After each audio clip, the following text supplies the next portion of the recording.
You're listening to the Run for Your Lives podcast.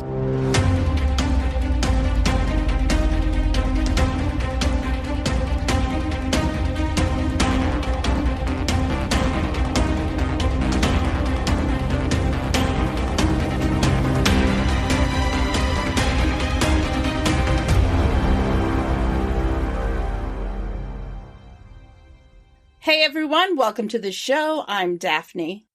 And I'm Pake. And this is the Run for Your Lives podcast. This episode is the supernatural horror film It, directed by Andy Muschietti and released September 8th, 2017. I think this is the second Muschietti movie we've done, right? We did Mama. Yeah. Mm-hmm. I think this is the second one. That's great. Yeah. I like Andy Muschietti. I like his vision. Yes, definitely. So this movie I had seen a couple of times. Yeah. Not as much as I saw the original miniseries, but I've seen it a couple of times. I've probably seen this one as many times as I've seen the original. I've really enjoyed both of them. But just this one, we'll get to chapter 2 next week. I don't know if while we've been recording we've said it. Maybe we have, because we've talked about these things. We talked before we hit record and after we stop. I know we both mentioned that we've only seen chapter 2 once when it came out in theaters. So I'm excited for next week to get to that, to finally to rewatch that again for a second time. Mm-hmm. But as far as, this chapter 1, when I introduced it, I said, we're covering movie It. And I did like the way that they did that. I have a note about this, but it fits perfect just talking about right here. Because I do remember, just because it is It. Just It. Mm-hmm. To open it, like the title card after the opening scene with Georgie and everything, it just says It. And then the title card that comes up at the end of the movie says It, chapter 1. And I remember being in the theater, seeing this the first time when it came out, and just the reaction from that, because it was really cool, because that was the movie confirming immediately that there would be a sequel. And I thought that was really cool that they waited until the end of the movie title card to be like, oh, by the way. Yeah, they wanted to make a sequel. Andy Muschietti actually met with Bill Skarsgård and one of the other executives to talk about the production on chapter 2 before the studio greenlit it, because they knew that it was going to take off. Yeah. And it's very strong out of the gate. And there are a lot of differences between this and the miniseries. Some I liked, some I wish had been the same, but I appreciated Muschietti's vision on this one. So I'm excited to dig into it and talk about it, because I think it's going to be a fun conversation. Yeah. So we're going to do this the way we always do, and I'm going to give you a little bit of information, some production notes. It was filmed in Port Hope, Ontario, and Bangor, Maine, which was the only U.S. location used in filming. I have been to Bangor many times. It's about 2 hours from where I grew up. And it's a really cool city. It's the biggest city in the eastern part of the state, but it's still smaller than Portland, which is around where I live now. Based on the 1996 novel of the same name by Stephen King, it is the 28th Stephen King film adaptation. The budget was $35 million. It grossed $701.8 million. It's the highest grossing Stephen King adaptation film as of that time and as of now. So it's still holding up. It's 135 minutes long. Pake, deliver us a synopsis. In the summer of 89. Oh, sorry, just gotta bring out my inner Bryan Adams. Yeah, inner Bryan Adams there. In the summer of 89, 1989, a group of bullied kids band together to destroy a shape-shifting monster, which usually disguises itself as a clown, and preys on the children of Derry, their small Maine town. Yes. Derry is not really a town in Maine. It's a fictional town. But yeah, it is definitely interesting. All right. And much like we did, I think I kind of kept similarly the same way I did my notes as far as just kind of going character by character, going through the Losers Club. Uh-huh. And going through there, and then extra notes. I mean, Bauer's notes and Pennywise and it, and we'll kind of get through there. Of course, a lot of the Losers Club as a whole notes will be under Bill because he's involved, and so he's kind of the main center. But there's a lot of extra notes, so we'll just get through it and we'll talk all things Losers Club. You're beating me over the head with that terminology, aren't you? What, me? Who? Me? Never. Yes. What always you would. Always you would. Yes. No, I would never. I totally don't have notes about it that will continue to bring it up when we're covering the movie. Can't Definitely believe wouldn't do that. Yeah, I don't believe you. It's not possible for you to not do it. Like you will do it over and over. Yeah. So yeah, let's dive into it. We'll talk about it. We might talk a little bit here and there, differences between this and the 1990 series, but we don't want to focus just on, well, it was different in this way and different in this way, because it's its own story to tell as well. Mm-hmm. But yeah, so if you're ready, dive right in. You know what? I think I'm ready, so let's do it. All right. Well, then, like I said, we'll get the bulk of a lot of the notes of the Losers Club and talking about Bill Denbrough. But where I start with that, of course, is before we even get to Bill, we got to go where the beginning of the movie is. Where does this story start? And that is the other little Denbrough, Georgie. Look at that tiny little baby Jackson Robert Scott. I know. Little Bodie Lock. Aww. I know. So cute. Adorable. You know, I have to say this right off the top. I appreciated Georgie and Bill's relationship in this movie better than the other one. There was just such a genuine connection between the two actors, I think. And I just liked it. Like, I could see how much they cared about each other. Like, that, it was really solid. Yeah. Yeah, there wasn't any kind of, sibling, picking at each other. No bickering. Yeah. Yeah. It was all very kind and loving, and you could tell that Bill genuinely cared about his brother. He made him the boat. He wanted to go outside and sail it with him, but he couldn't because he was sick. Yeah. So he makes this boat. But again, we get the scene in the basement. This one was more than 90, because it was just kind of an in and out of the basement in the miniseries. And this, they really focused on Georgie going into the basement and seeing the eyes that then when he turns on the flashlight and it's just like light bulbs sitting on a shelf. And they really let us simmer in the creepiness of the basement a little more. And for you, having not ever had a basement, you don't know what it's like to go down there and grab something and run back upstairs as quickly as you can. Because it's creepy. My basement at home wasn't really creepy. I think my grandparents' original home, their basement was creepy. But my parents' basement wasn't too bad. And my basement in the house I have now is not. But man, I can empathize with it because that basement looked ultra creepy. Yeah. Not a lot of light. Yeah, not good. Yeah, so that's a little more. And then, after that, it's kind of very similar and the same. The boat, Georgie running along with it. It goes into the storm drain. Again, what do you expect? Maybe, I feel like, maybe he's hoping to grab it before that happens. And you can kind of start back over somewhere. But because we see him, hit his head on one of the little street block things. So it kind of kept him from catching back up with the boat in time. But he was having so much fun with that boat. He was. And the joy, it was, you knew where it was going though. And it just made me feel dread. Yeah.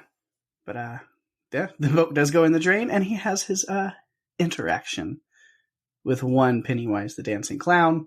I have notes about that, but those are kind of more in Pennywise notes. I'm trying to decide if I want to wait to talk about those or not. I don't know. I have so many behind the scenes notes about Pennywise that we're going to dig a lot into Pennywise in this episode. Yeah. So I think we can wait. Yeah, I'll wait.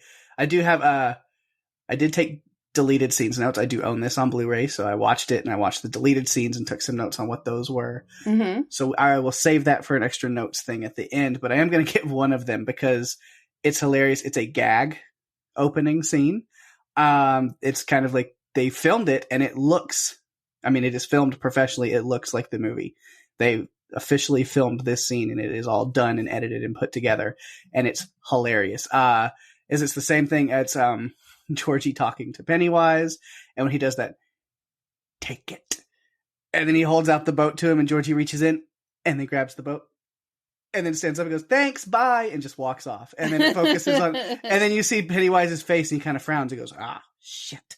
And it's just, it's hilarious that they filmed it and they did it. It's kind of imagine people's surprise if that was like exactly what they used. Yeah. Man. I wonder what kind of movie it would have been if they had not had Georgie die. I mean, right. I mean, it's a pivotal part of the book, so. Hiya, Georgie. Yeah.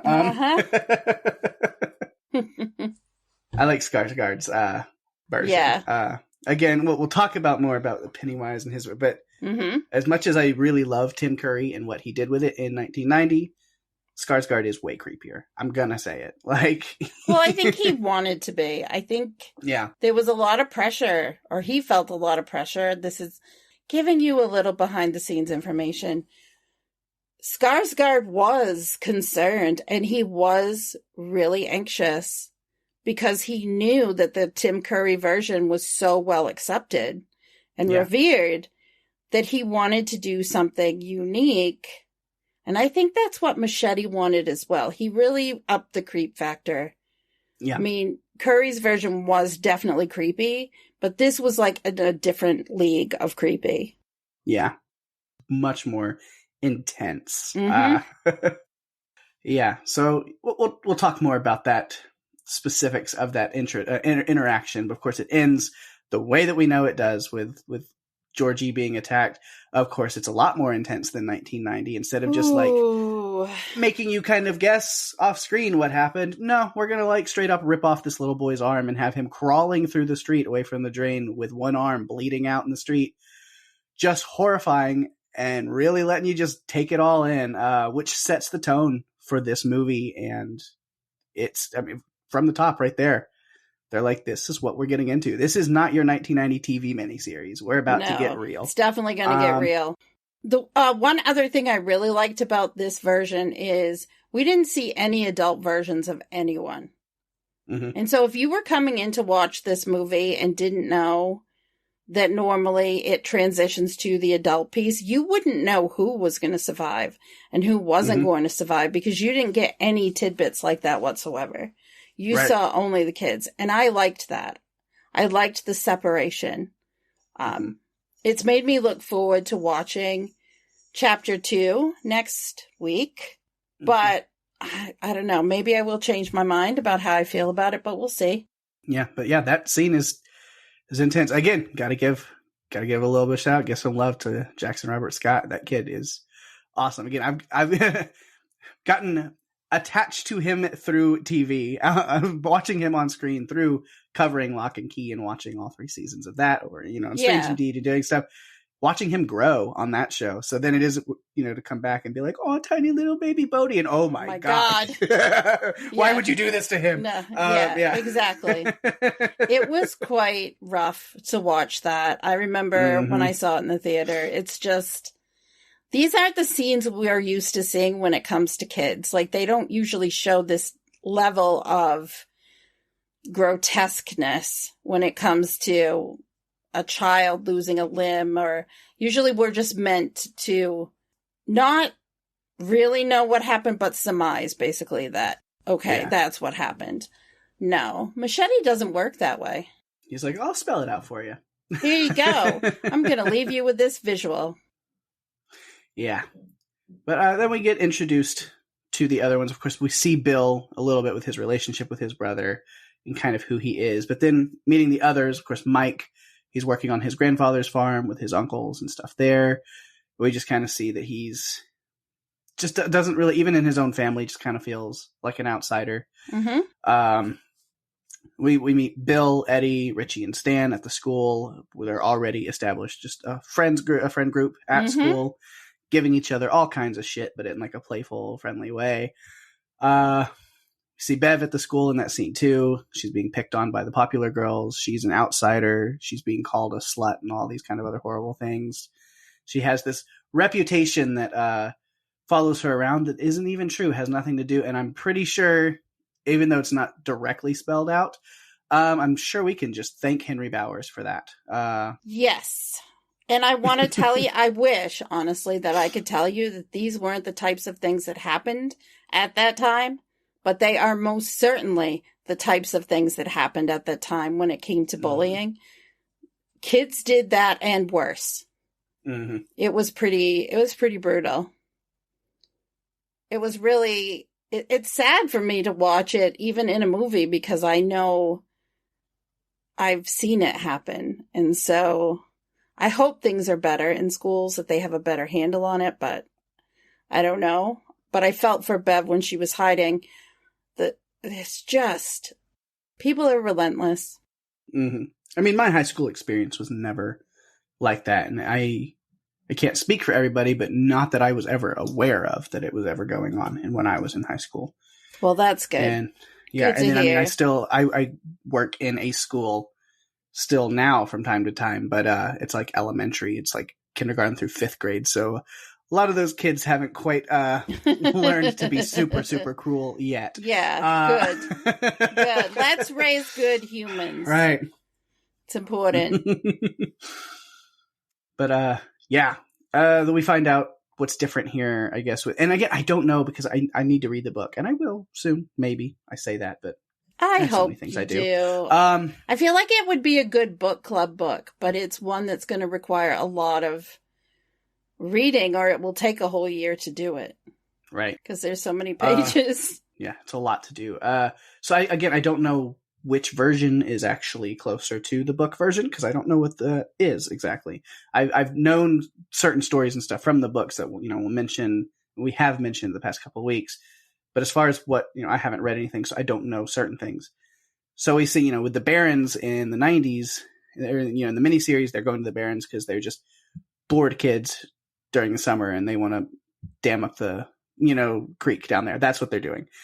But then here, there's a little more reason. There's an infatuation with the Barrens because Bill is convinced that if there's any clue or chance for finding Georgie in any fashion or form or capacity, that's where he would have ended up.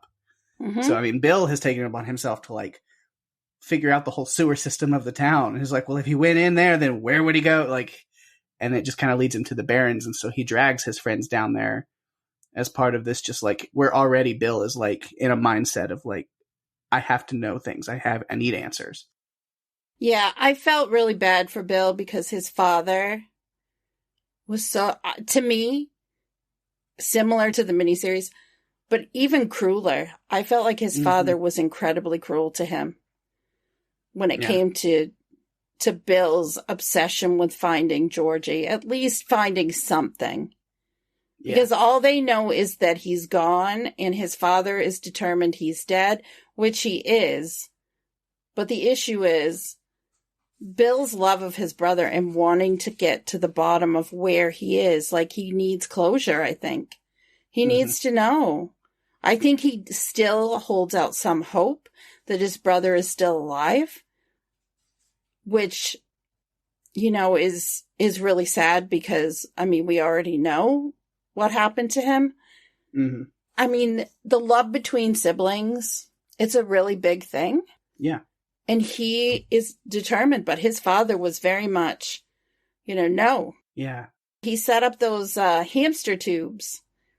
He was trying to show his father where Georgie would have ended up. He set them up exactly like the sewer tubes, exactly how it would end up and how he would end up in the Barrens. But his father wanted nothing of it, wanted things to be put away. He's just, the way he looked at his son, to me too, was just so cruel. Yeah, and there's a deleted scene I'll talk about later that even adds more to that kind of dysfunction and sadness in the Denbrough family. But honestly, I don't think there's really any good or loving parents in this movie. And it goes to the theme of what we talked about in the miniseries that they mentioned about the kind of the roots of it being ingrained in the adults here in this town. Because and I think it's more subtle in this movie, but it's there. I mean, all of the adults, especially the parents, I mean, we see Bill's parents are very much just like, we don't talk about Georgie. We don't think about Georgie. We don't have anything to do with, we don't function as a loving family anymore because of Georgie. You know, that's what happens. Of course we have Bev's father. We don't see Ben's family in this one, but then, I mean, Stan, there's, you know, him and his dad do not have a good relationship. Eddie and his mom, I mean, Eddie's mom is worse. Eddie's mom. Oh my goodness, she's so much worse. And even if you think about it, the woman at the beginning with her cat that sees Georgie looking in a storm drain doesn't bother to call to him or say anything. Yeah, I mean, I would think that if I went out on my porch and saw some kid in the storm drain when it's raining and storming, I'd be like, did you lose something? What's going on? Like, check in and make sure, like, you okay? You good? You know? Yeah. But again, it's this fog that's over the people who live in that town. Because I got that feeling right from the beginning with the woman with the cat. Yeah. It's like, yep, it's the fog. It's the dairy fog. The veil that comes down over them that keeps them from interfering with anything Pennywise is up to. He doesn't want the adults. He just wants the kids. Right. And yeah, so all of us, we don't get Richie's family. But yeah, I mean, Henry Bowers, we get kind of, his dad is terrible. Oh, man. Yeah, I mean, Mike's family, again, he feels like an outsider with them, like I mentioned earlier. Like, it's just, there are no warm, loving adults at all in this movie. No. It's a wonder that these kids made it to be adults. Because they don't have anyone in their life to nurture them at all. And that's very sad to me. It's so sad. Yeah. You know, of course we get Ben is quite infatuated with Bev right off the get-go, but then going back to Bill, talking about him, Bill is also quite immediately smitten with Beverly. Like, you know, the first time they meet is kind of under this serious situation. They're trying to take care of Ben, but then, you know, once they're out of the pharmacy and Beverly's walking back up, you can kind of see it's that immediate, like, crush, the puppy dog eyes. They're like, oh, pretty girl looking at me, talking at me. My whole life has changed. You know? And it's that age, right? It's the age where all of the emotions and the hormones and the feelings, and you're not sure what it is, but it's there, and all of that. So it's funny, you know, that, Bill is just immediately smitten as well. Even with this, like, nasty rumor about her that's going around with Bowers and others, and, you know, it's gross. But he's like, I don't care, because she's pretty and she's my friend, so that's fine.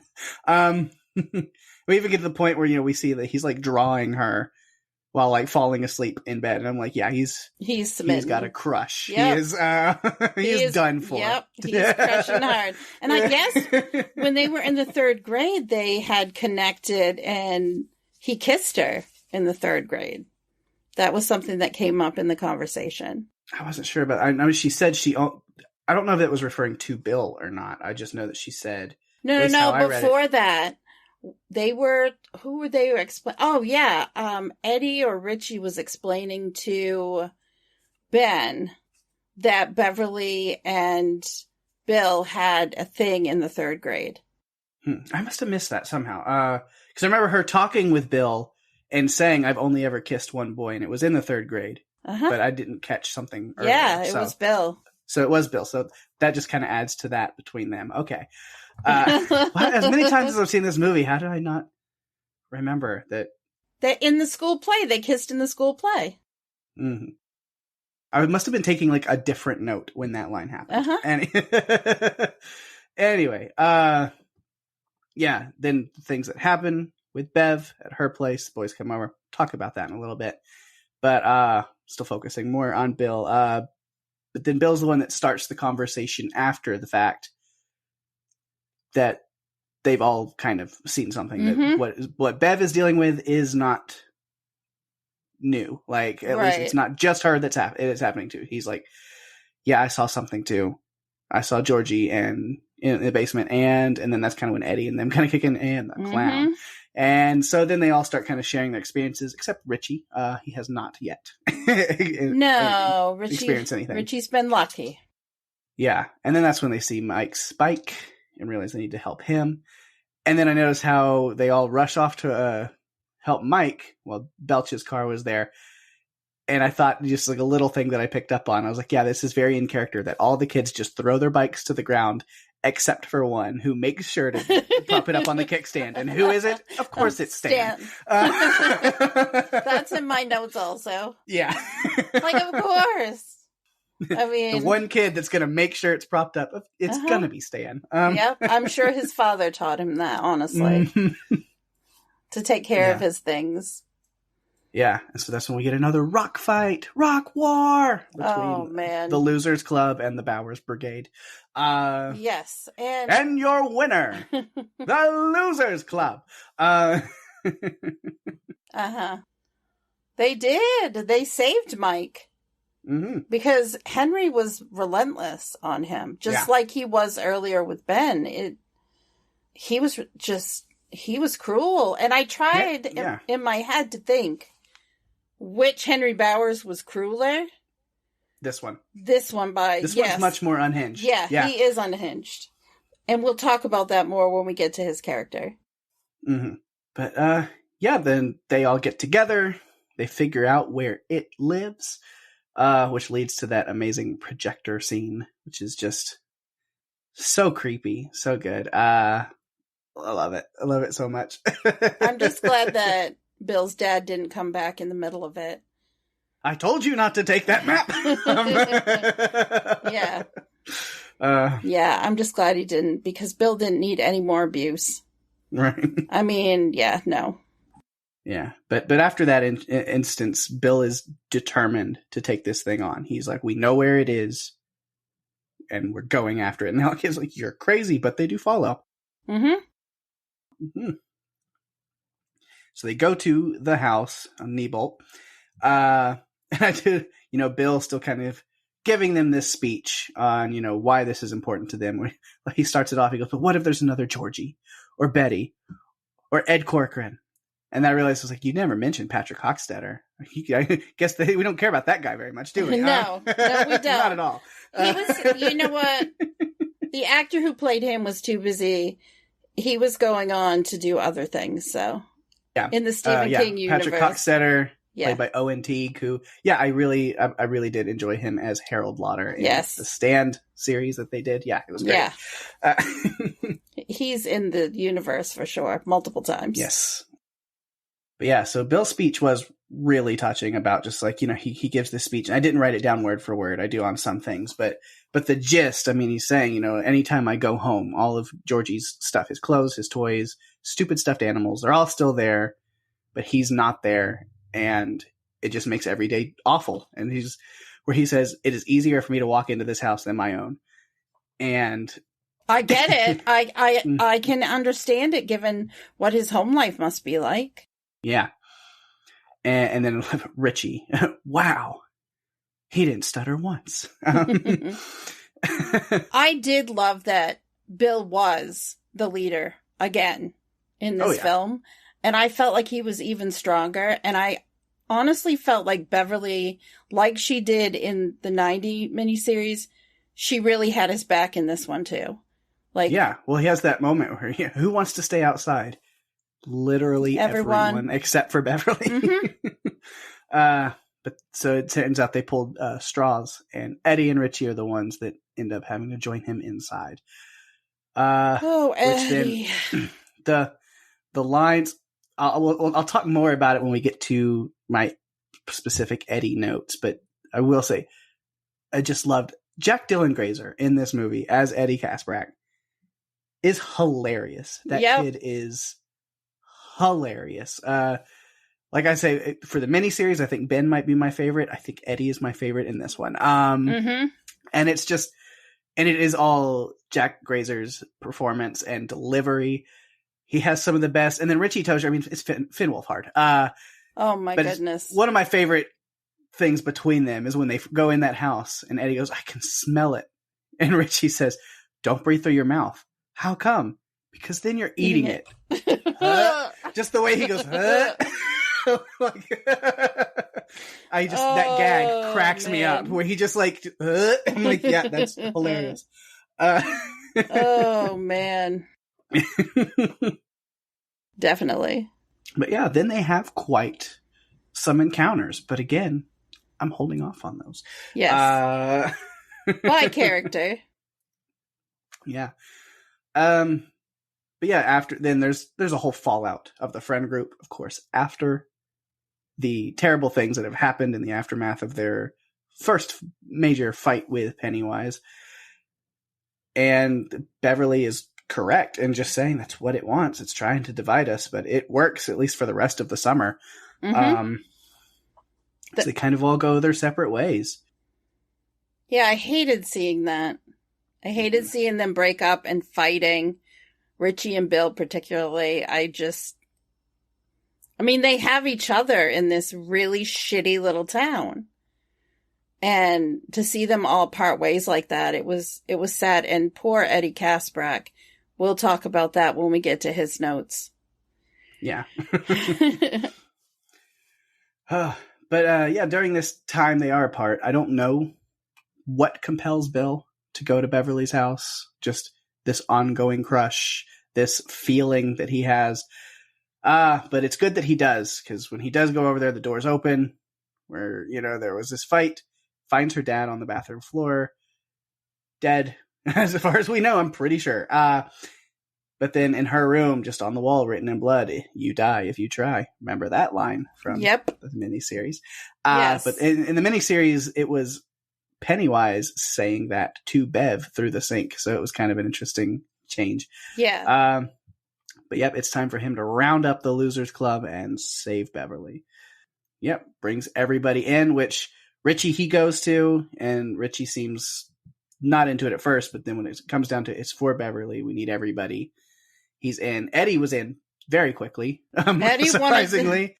Eddie wanted to get the fuck out of that house. Right. He wasn't even on the phone long enough for Bill to have told him what was going on. He's like, "Hey, Beverly needs her. I'm in. Click." Yep. Yep. And then we don't see how Stan joins in the movie. There was a scene that was cut. I'll talk about it later. But because you wonder, because Stan, again, like in this miniseries, is the one that is most not into everything going on. He's the last person to be involved with everything. He doesn't really believe in what's going on. He's the one telling them, it's all just nightmares. It's all dreams. None of it's real. Even with the things he's seen. So you wonder, well, what gets Stan back in this mission? But there is a scene that got cut. All right. I look forward to hearing about that. Yeah. They do. They pull everybody back in. And Mike is bringing the bolt gun, so he's not playing. He was bringing the correct weapon to this fight. Mm-hmm. But then even Bill is equipping himself and others with like the fence spikes from around the house. Richie, my man, the beer bottle's not going to work. Sorry. No, I think he thought it was going to have a bit better effect than it did. Right. But the way that it broke, it basically was useless. Usually there's a piece. If you break the bottle right, there's a piece that is bigger that acts like a knife. His was basically just the hand, just the very top of the bottle. That was it. Not going to help you, really.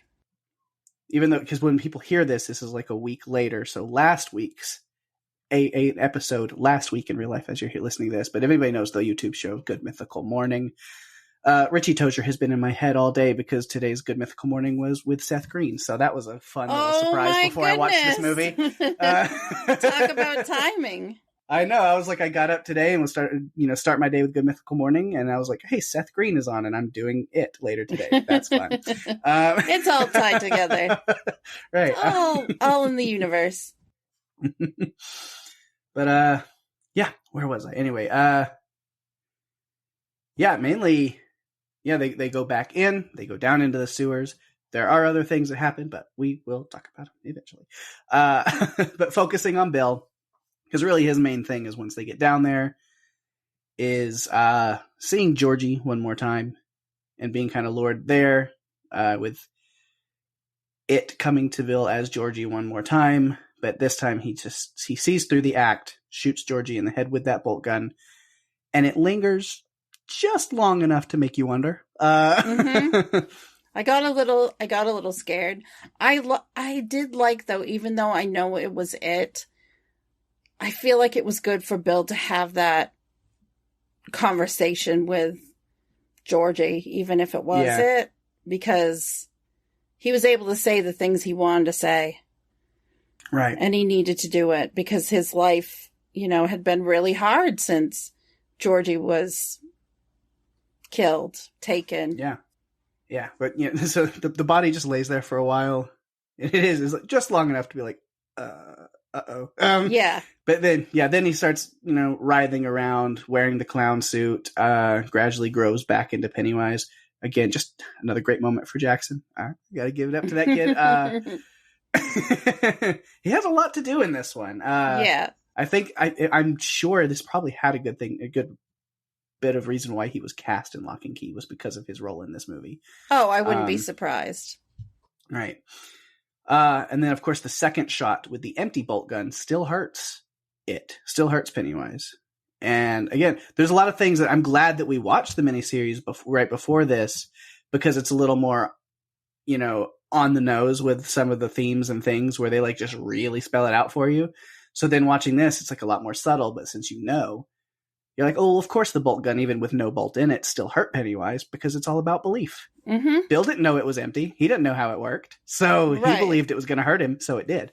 Yeah. They don't really get into that. They don't get into that thought of what's real and what's not, what you're afraid of, what you're not afraid. I mean, really, they don't talk about the belief, how important it is to believe, this is battery acid. Mm-hmm. We didn't get into that. It was just different. Yeah. So there are some subtleties that, strangely enough, watching these back to back, I feel like I like the 90 miniseries better. Not like in general, like overall, but in certain regards, like the way that they handled certain stories or the way that they really spelled out, this is why this happens. I think they handled it better in that regard. But I think overall, this one's, it's a lot more modern. It's done better in a lot of other ways too. Yeah. So well, the technology exists to be able to do it. Yeah, exactly. It didn't exist back then. They did what they could with what they had. Mm-hmm. Yeah, the kids fight and defeat it together as a team, which is what they need to do, as it's transforming into all of their fears while they're just ganging up and beating the shit out of it. I know. For some reason, Don't Stop Me Now was going in my head at that time. That's great. Yeah, including some spider legs, another little handy. Yeah. Then with Bev's father, the face of that that was, man. Oh man, he was so much more creepy in this one. Yes, for definitely. He was like perverted creepy. Yeah, it not was good. Way worse. But they hold strong, and it has to retreat. It knew that it's been beaten, and back into its 27-year slumber it goes. Right. Yeah, but you skimmed over the fact that it did offer up an option for the club. It did, yeah. I have a more of a Richie note, but I don't have a lot. Mainly because of that was the quote. But yeah, Pennywise does say if they let him have Bill, that he'll be done. He'll leave the rest of them be. Just, then Bill's all I need, and then the rest of you can live your lives. So, I'll jump into it since you mentioned it. Because it is Richie. It's like my favorite moment from him is the best response. So I do have that quote written down. I loved that part. He goes, I told you, Bill. I fucking told you. I don't want to die. It's your fault. You punched me in the face. You made me walk through shitty water. You brought me to a fucking crackhead house. And now I'm going to have to kill this fucking clown. Welcome to the Losers Club, asshole. Notice how they only ever used Losers Club in this movie and never said Lucky 7 once. You have beaten it into me enough in the first 40 minutes of this podcast. You're gloating almost. Yeah, but I love Richie's Yeah, reaction and response there. It's so good. Yeah, and then it's kind of wrapping up. They end it really not exactly the same place that part one ended of the miniseries, because there's a little back and forth between adults. But I mean, yeah, we end the kid's story where the kid's story ends in part one there. Which we did get some information that we didn't get before, because Bev was never really wrapped up in the Deadlights in the miniseries. That didn't happen. Right. Bev went with them. They all went together for Bill. Like, Bill brought them there as kids. Beverly had nothing to do with the Deadlights. Yeah. Actually, they were all caught up in them for a second as adults later on. Yeah. And she was the one that never was. So, yeah. And again, I don't know which is more book accurate, but Bev was, spent some time there. And so while they're sitting around outside, we pick up the conversation. Bev is explaining to them what she saw while she was in the Deadlights, where she mentions kind of this vision of seeing them all as adults back in that same place. And she just knows they were all scared. And so it's like, ooh, a little foreshadowing. Yes. And then, of course, we still get the Bill insisting the pact. If it ever returns, we'll come back and we'll fight it again. This time, it's even a blood pact. Blood pact. And Stanley didn't seem reserved about it. Yeah, not so much. He seemed in it. I did make the note, however, that Stan still is the first to leave after the pact is made, though. And do you know who the second is? It was Eddie, wasn't it? Uh-huh. So, yeah. It's interesting. I noticed that, and I'm thinking, oh, no. But it's true. But you're right. That's how it closes. The last two to stay are Bev and Bill. Yeah. Bev's taking off for Portland. Which Portland? I don't know. Which one do you think? Maine. Probably Maine. The one right there. You don't think she's going? No. She's crossing to the other coast? No. She's not going to the West Coast. She's staying on the best coast. She's staying on the best coast.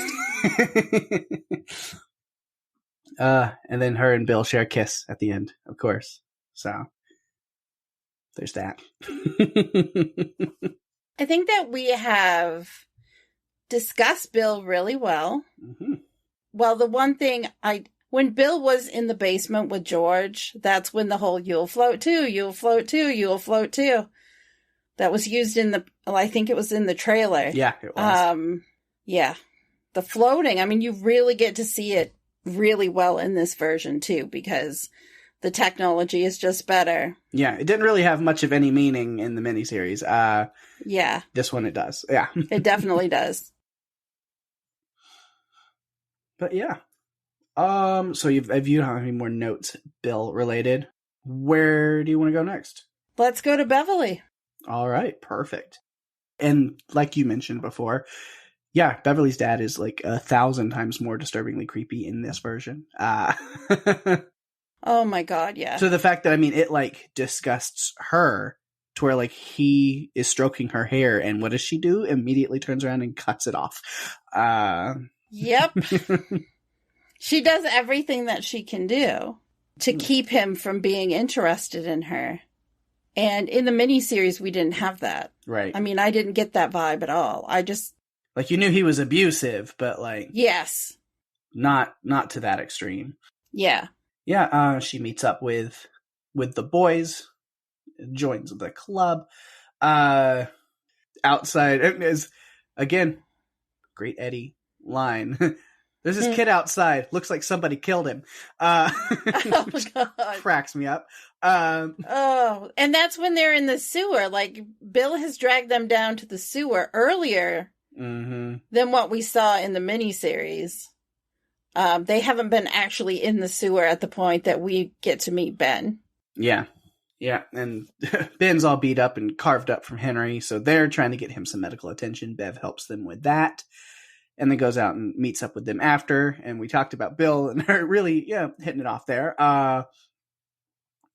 for a second. And so he invites her out to the quarry the next day, and that's where we really see them start bonding together.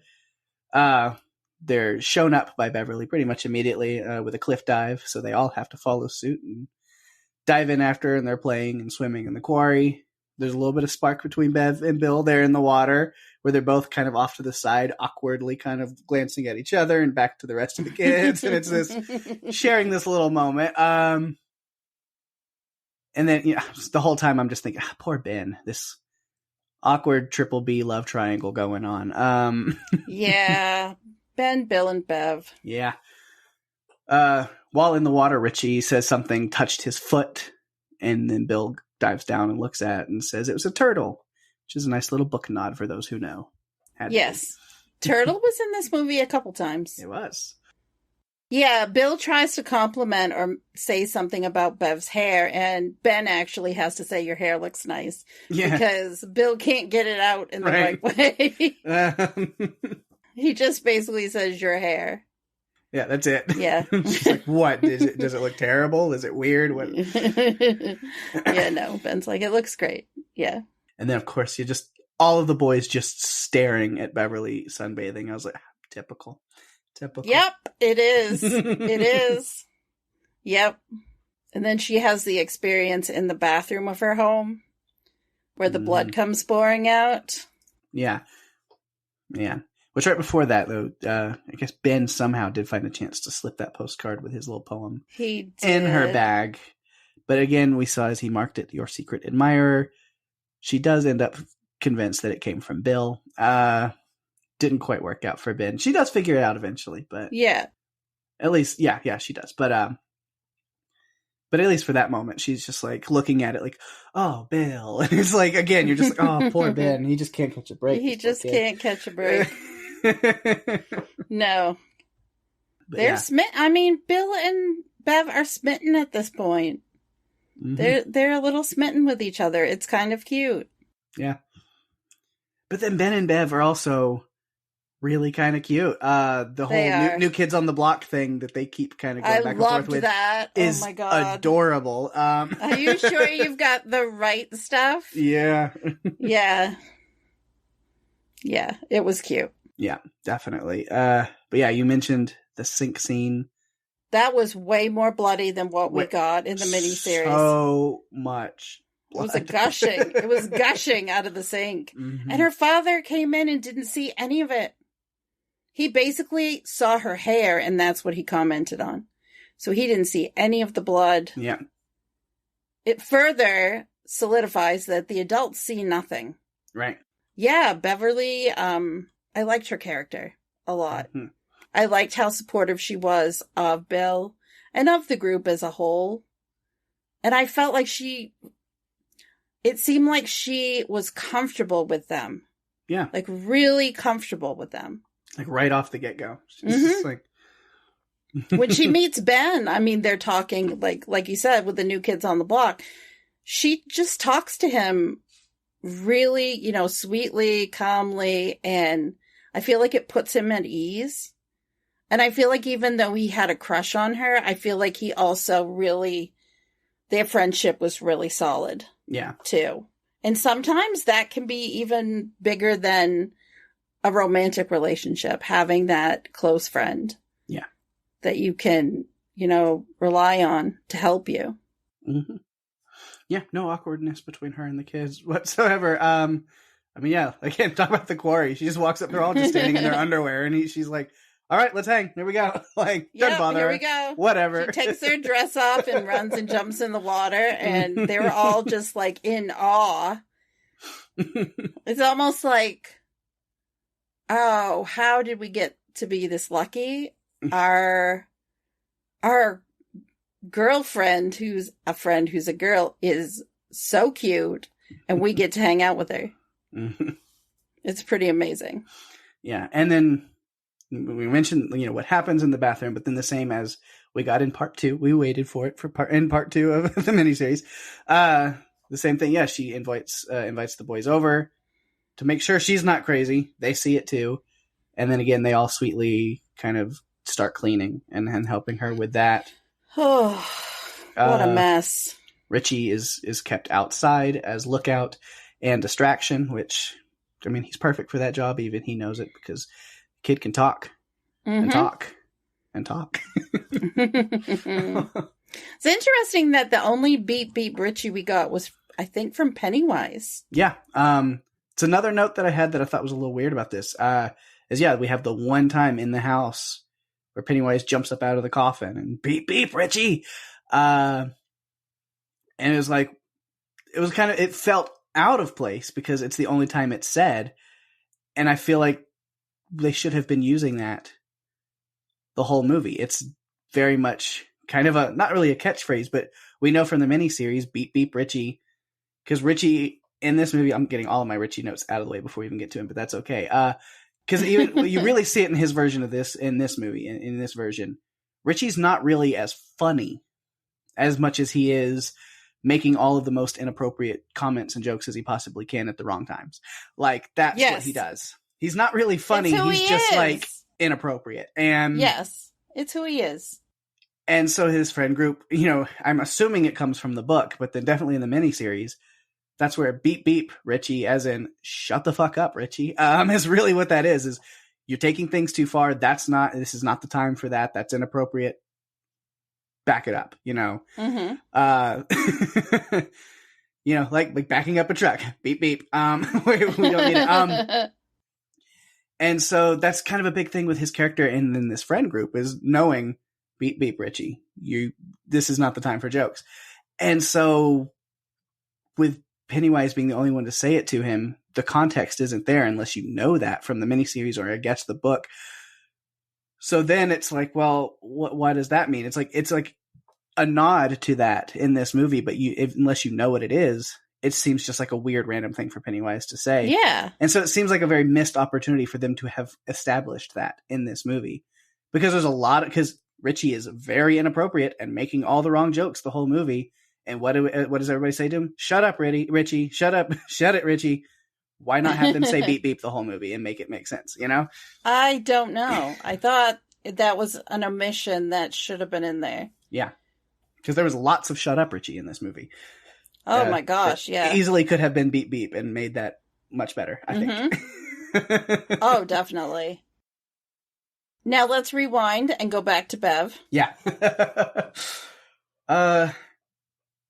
Yeah. So they clean up the bathroom and then it's left again. Just, I say again, but really this is the first time because we talked about the end of the movie was the other time. So really the first time, Bill and Bev are left, just the two of them. Ben does come out of the bedroom because he notices that she did get the postcard.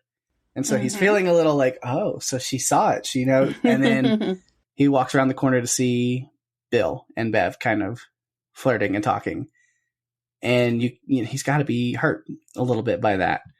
Of course, then what they're talking about is the fact that she runs the line from the poem by Bill to see his reaction. And comes to realize he, in fact, did not write that.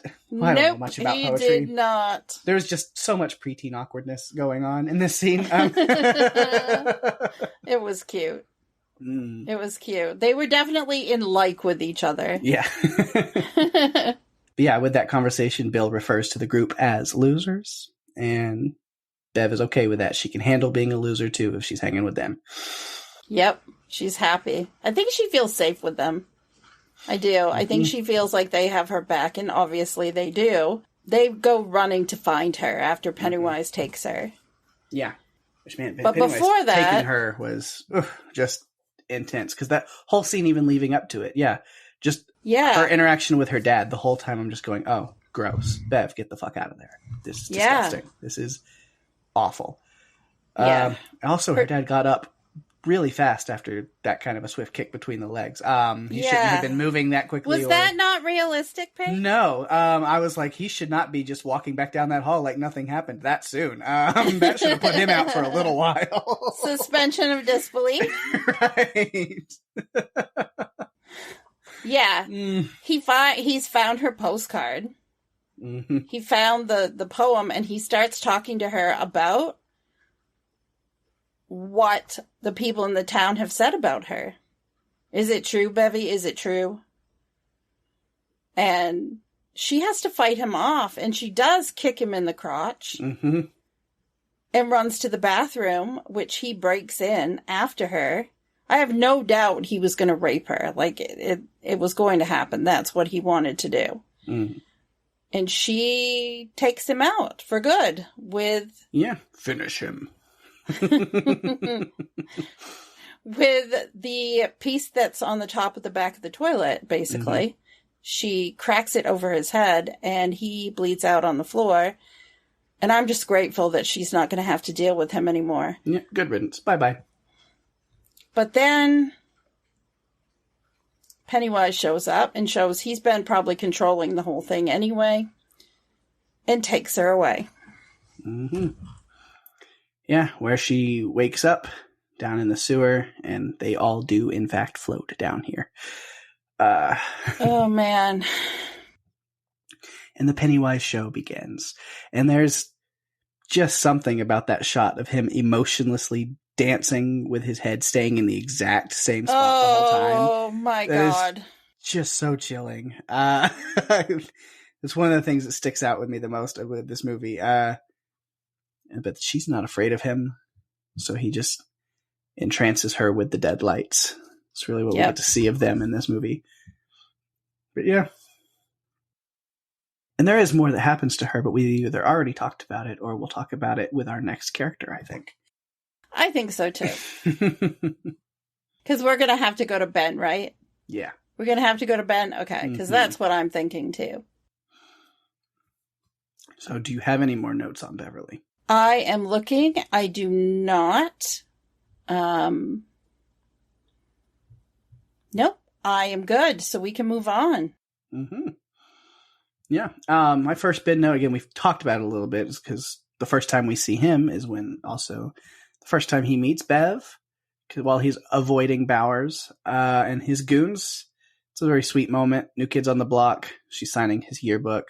He's immediately enamored, just like Bill was. Yeah. She's adorable. Mm-hmm. So the next thing I have on him is when he's in the library, his experience with it the first time. While he's there, which the librarian, Mrs. Starrett, did you recognize who that was at all? I recognized her, but I could not for the life of me figure out where I had seen her. Yeah, so that was Elizabeth Saunders, a.k.a. Donna from the Epics series From, which our friends Alex and Lizzie just recently interviewed her on their podcast. Yes, they did. What is From? So if you go check out the What is From podcast, you can hear an interview with Elizabeth Saunders about her role on From. So it was cool to see her pop up there. I knew I recognized her, but I couldn't for the life of me make the connection. Yes. I thought it was interesting that they chose to have Ben go through the pages of the book and looking at the old stuff, and him being the keeper of all of that. Because in the miniseries, it was Mike who had the book. Yeah. But as Ben was going through the book, you could see little glimpses of Pennywise in some of the photos. Mm-hmm. He didn't pick up on it, but they showed it to us. Like, we could see as the viewer. And he's just reading through all these like really disturbing things from Derry's past. The like 88 kids that were killed in some Easter egg hunt explosion kind of thing. Where even like zooming in, like looking in it close on a picture, and like there's like this little boy's head just like up in a tree. So bad. And then he sees burning eggs. Yeah, so that's how it messes with him, is after he's looked through all this stuff, which were all of those pictures even real? Who knows? Yeah.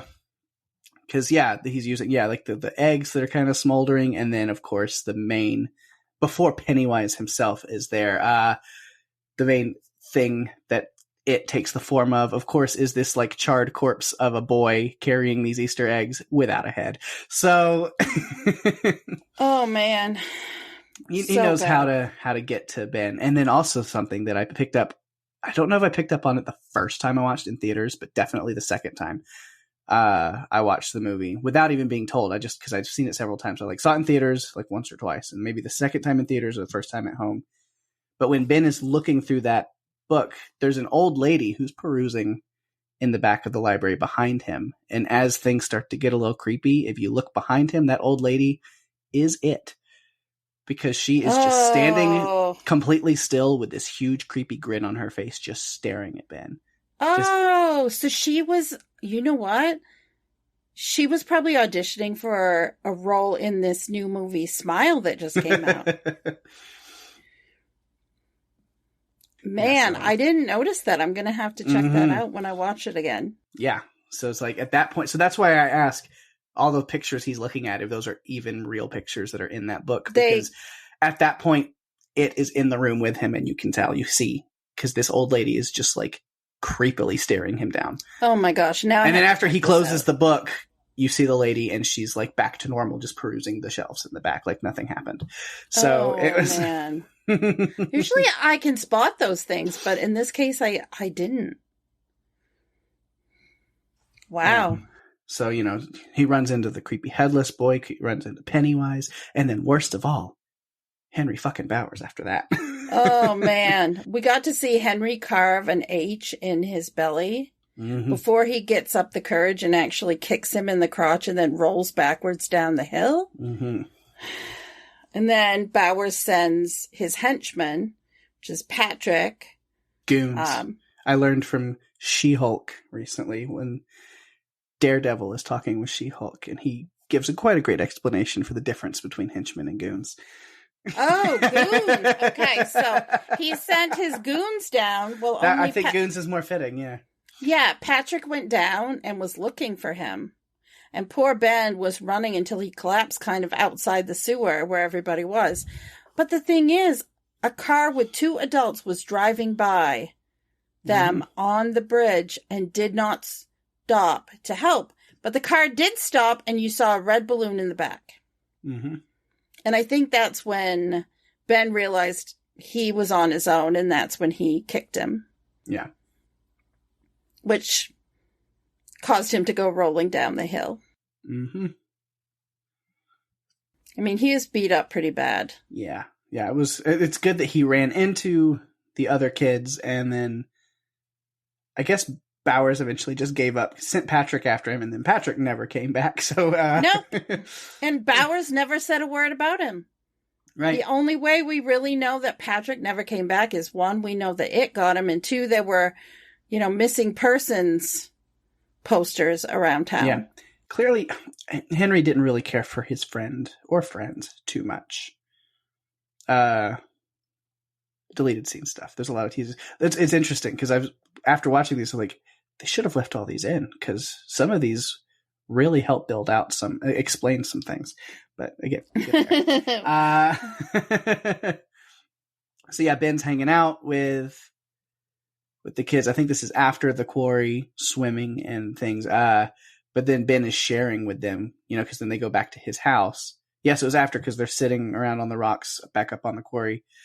And he's, you know, Richie's going through his bag. So then he's explaining all these pictures and like research. For some reason, he's moved to Derry and decided, I'm just going to do a full deep dive research on everything about this town.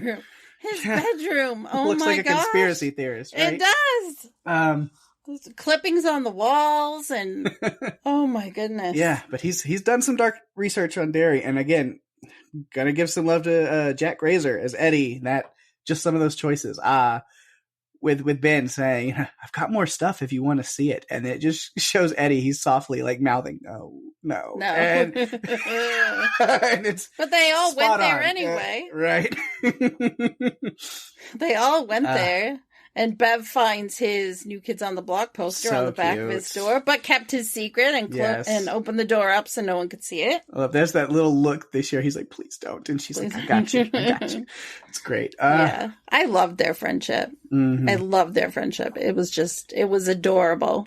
And poor Ben just keeps getting his belly sliced up. He just can't. Yes. Oh. Because even in that fight with Pennywise, he takes like a fence spike right across the stomach, and you're like, God. Yeah. He's leaking hamburger helper over here. Yeah, oh my God. The dialogue was crazy. Beep, Richie. I know. It's just nuts. So funny.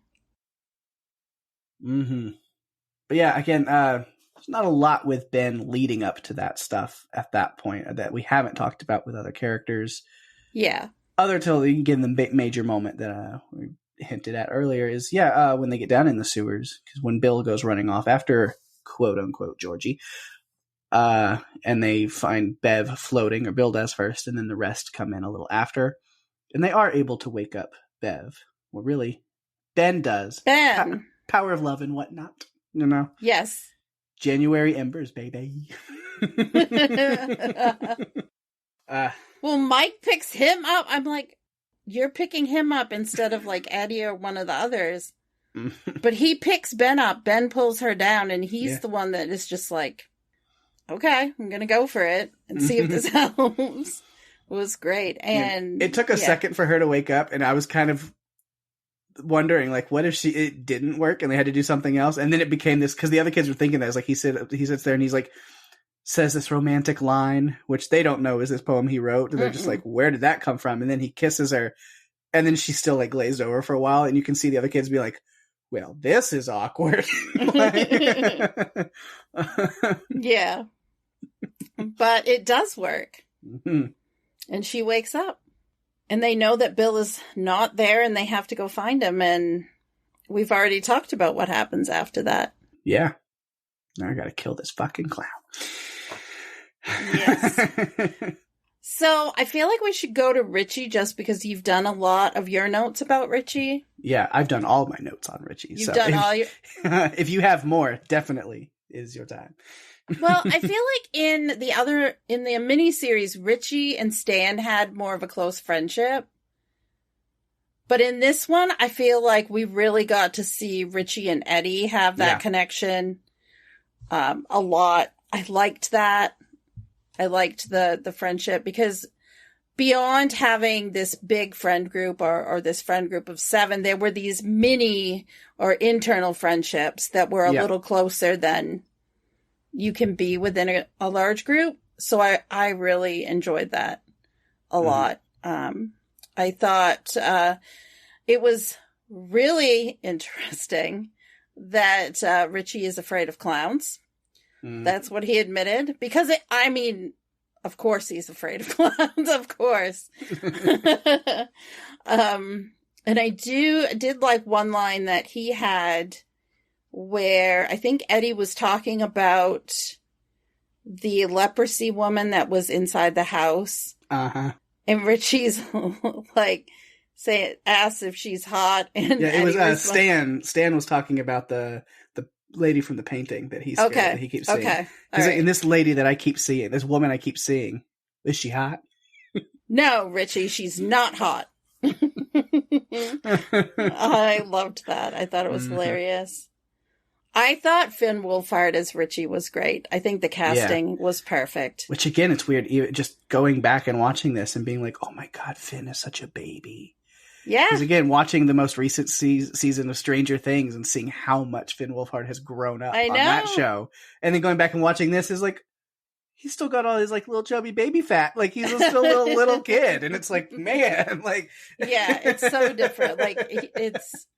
And it wasn't that, we're talking, it was 5 years ago. So I guess, he was probably 15 when this movie came out. Right. But it's crazy just to to go back and be like, man, these kids have grown so much on other shows and projects that I've seen them on. Yes. Since even Eddie, talking about Jack Razor, because he's in Shazam. He's great in that. He did a great job. But then I love Shazam, and then going back and he's like half the size in this movie. He's so little. Yeah, it's just different. It's different watching them, having seen them, and now they're grown-ups, and then seeing them as kids. Who knows how things are going to be when the next season of Stranger Things comes out? I know. It's just going to be... Our gang signs up for AARP. No. Of course. But that's pretty much... We've talked a lot about Richie already. Because we talked about him breaking the bottle and it not being enough for a weapon. And his one-liners were great.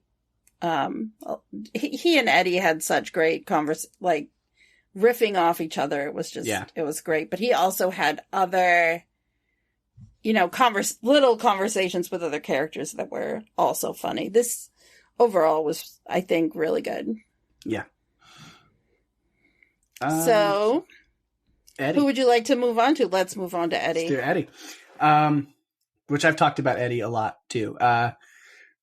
With some of his lines that I've really enjoyed. Can I just tell you that I think that Eddie in this film, his mother's influence to be a hypochondriac had definitely taken hold. Oh, it was much stronger in this. Like every single thing they did and everywhere they went, he's like, this is so unsanitary. But what about this? And oh my God, you know you can die of this? Or can you? It's like, this kid needs to unwind. My God. So bad. So bad. And his mother, no, I would take the other mother that we had in the prior miniseries, but I'd also take the other mother, the Beldam from Coraline. Like anyone else. Man. This mother, oh, she was... Yeah. I did not like her. She was a problem. Mm-hmm. So Eddie's fear that it keeps, appearing to him as is this creepy leper. Just so gross. Of course, first at the Nebolt house, right there at the dilapidated abandoned house. And then, of course, runs into Pennywise with a whole bunch of balloons. That house had such Monster House vibes in that scene. Didn't it? Really, where like the voice is coming from the open door. Eddie. Mm-hmm. And I'm just like, Nevercracker? No. There were parts of this movie that reminded me of others that we've done on this podcast. And I'm just thinking, did they just put them all in a blender and this is what turned out, connecting it to the story? And yeah. Mm-hmm.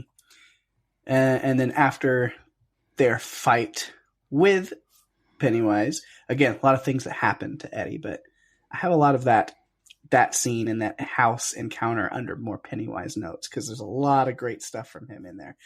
Yeah. But yeah, after that, he leaves the house with a terribly broken arm.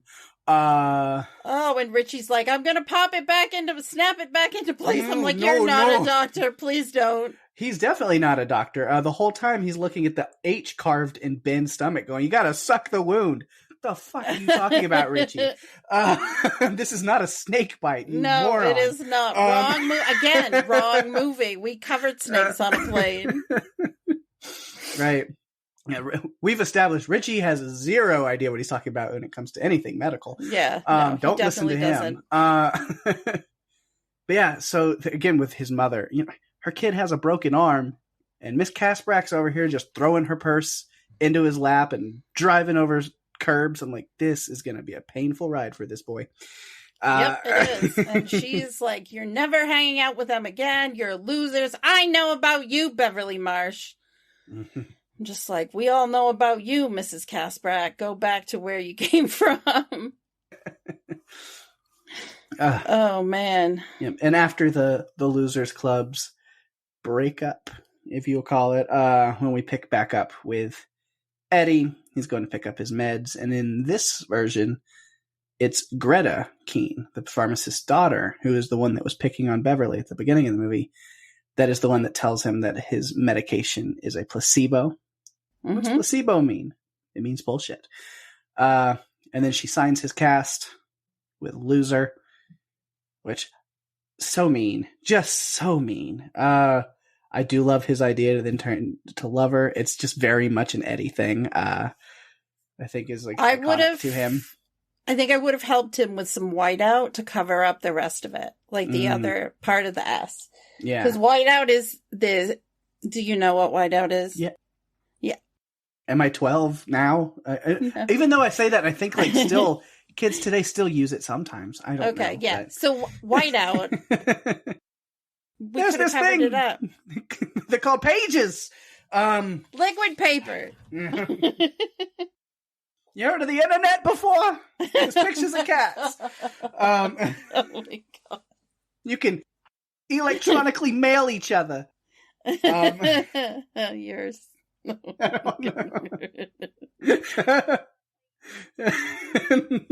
Oh, poor Eddie. Yeah, and then of course while he's there waiting to get his meds refilled, one Andy Muschietti is just shopping in the pharmacy behind him. Of course he is. Fun little cameo there. Thank you, Andy Muschietti. Yes. Like, I remember just watching it and being like, that's Andy Muschietti, just standing back there perusing the aisles of the pharmacy. He's like, I'm going to be in my own movie. I'm just going to stand back here and pick up bottles of pills. Well, Stephen King was in his movies a lot. He wasn't in this one, but he's made cameos before. Yeah. It was a fun little notice. It was just watching it, I was like, it's a fun little notice when you just go like, I know you. I know you snuck into your own movie, sir. Mm-hmm. And of course, that scene there at the pharmacy with Greta leads to the bit that I've been waiting for weeks to talk about, and I keep referencing it. I know. Eddie, the greatest Eddie line with his mother, you can't go. You're getting over your sickness, remember? My sickness? Okay, what sickness? You know what these are? They're gazebos. They're bullshit. And then he walks out the door. She can't stop him. Which, again, Jack Grazer completely improvised that line, just being goofy, with no expectation of them using that take. And I'm so glad that they did. The whole gazebos thing was just his own being funny in the moment and just doing it. And then they kept it because it's hilarious. Sometimes there are things that happen when they're recording that are kind of meant to be outtakes or something that doesn't make it to the final cut, but it's just what happens. Mm-hmm. And it's so good, they can't leave it out. Yeah. It's got to be in. Yeah, I love that line. It's one of the, there's a few things I think of when 2017 It comes up. Like, there's just like a few specific things. And I think like maybe the like main three that are gonna jump to my mind at first is "You'll float too, you'll float too." That will come to me. Pennywise dancing with the head staying in one place that they're messing with Bev, and then they're gazebos. That's the other thing that will come to my head. So it's like those three things really. You've been waiting for this since we started covering the miniseries. Yeah. And now we can close the door on that. Mm-hmm. It's you've shared that knowledge. We've made it. We've gotten here. Yep. Yeah. We're good. Yeah, I think that is all of my notes for young Mr. Kasprak. Yes. Yeah. Eddie the hypochondriac and all the things that go with it. Like worried about what his mom's going to think. Rambling on about bacteria in the bathroom. Like all of those things just made for a really fun character. I feel like we got more out of this Eddie than we did the last one. And I liked it. It isn't that I disliked the Eddie in the miniseries. I just feel like this one, we just got a lot out of this character in this movie. So I'm glad that we did. Yeah. So that leaves us with Mike. Role. Yeah, he played a bigger role. So that leaves us with Mike. Mr. Hanlon. He was actually the first one to see Pennywise because he was taking meat to this building in town, and I think it was basically it's his uncle's butcher shop, yeah. Yeah. I don't know if stuff happened in that building. Like, was that the club? It's not the building. But it was Pennywise using what happened. Because it was his house. He said it was like the club was a separate thing that happened, that black spot or whatever. Because when Mike is talking about what happened, it was his house burned down. He said, remember that house that burned down? And it was, I was in it. And so something happened to where his parents were in separate rooms, probably his own bedroom and theirs or whatever, whenever it happened. And he was rescued and was able to get out, but his parents did not make it. And so that's something that haunts him. So of course, that's a fear that Pennywise is going to use. Is this door that is locked and you can't get into it. And there's these, charred, burning hands reaching out and screaming for help, and you can't help them. Obviously, that's what's going to get to him. And then he also has this kind of unsettled feeling about the sheep, and having to put down and kill the sheep, and that's something he's not comfortable with at first. So when the door does open and the smoke clears and there's no fire, but we do have Pennywise hanging from a meat hook making sheep sounds with these glowing eyes. Oh, yes. Yeah, he's going to get to him for sure. Yeah. While I liked this Mike, I think I liked the original Mike better. Mm-hmm. The one from the miniseries better. I don't know. They're kind of. I think they each have They're their own. I different. think they gave the original a little more because he also, like you mentioned, had the books and the pictures Mm-hmm. and this. But I think for what this character has, the casting is great. Chosen Jacobs does an incredible Oh job. yeah, he did a great job. He did, and his introduction to the group was good. I really liked that. I felt for him so much more because I felt like he was basically an orphan living with his grandfather who was very, very hard on him. Yeah. And so I really felt for him. I don't know. I think I just preferred, they were just different things in each movie I preferred over the other. Mm-hmm. But I really enjoyed, this movie and the miniseries, so I can live with it. Yeah, rewatching the miniseries reminded me how good it really is and how much I really do love it. And that, that it holds up even to this newer one a lot as well. So it is cool. Yeah, I really thought Mike had the best idea to bring that bolt gun with him. Mm-hmm. Even though he almost gets a bolt to the head. Yeah. Before he gives Henry a one-way ticket to the bottom of the well. Mm-hmm. Good riddance, I say. Yep. Oh, Henry. Oh, Henry. It's not a candy bar. Yeah. At the same time we said it. Same wavelength. I know, it's great. That's great. Oh, and that just, honestly, it takes me to this place of Henry Bowers, and the moon, and it's crazy. All right, yeah, but I don't really have any other notes on Mike. Or no. Not.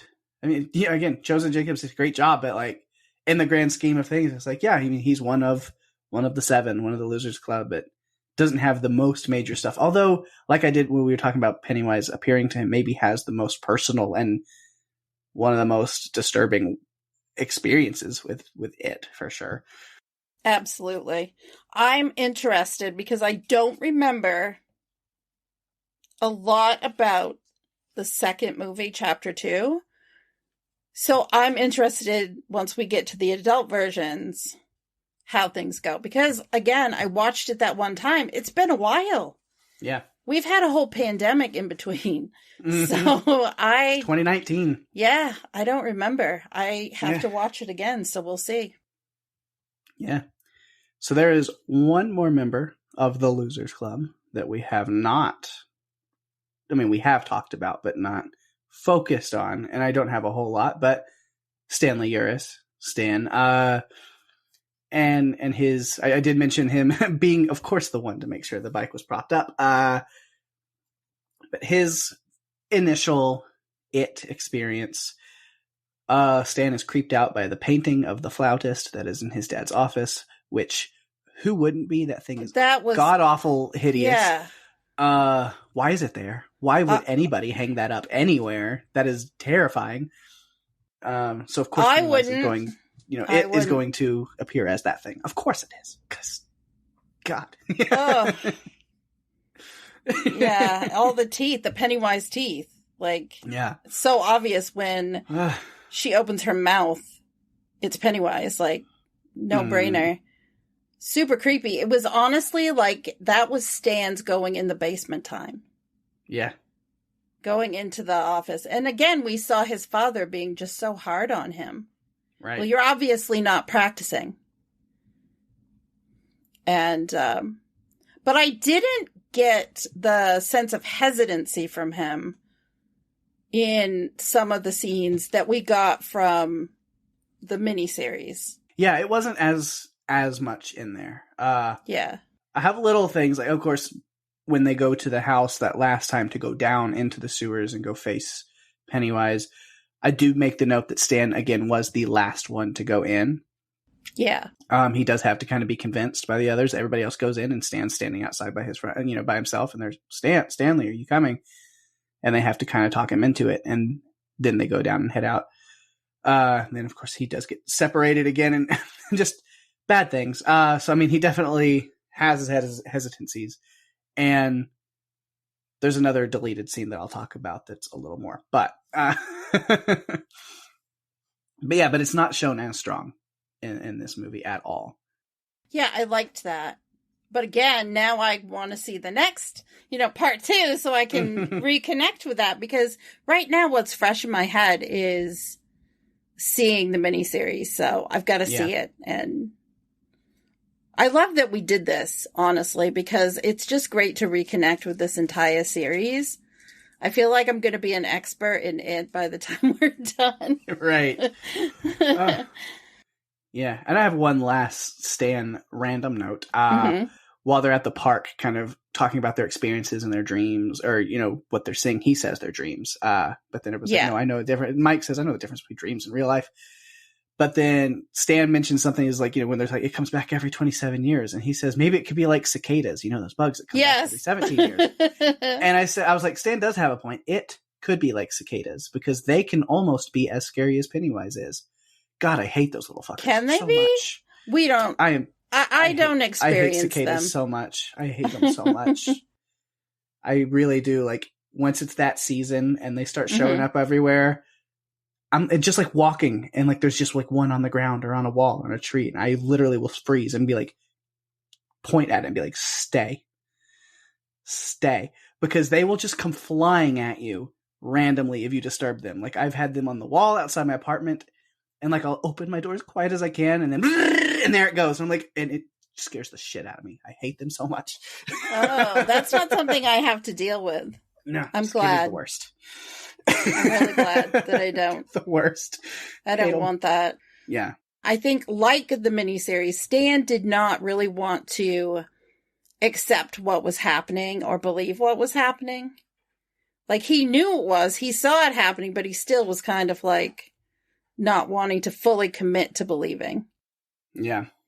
But I think, that's all I have. I don't have anything else. Other than, no, we talked about this already.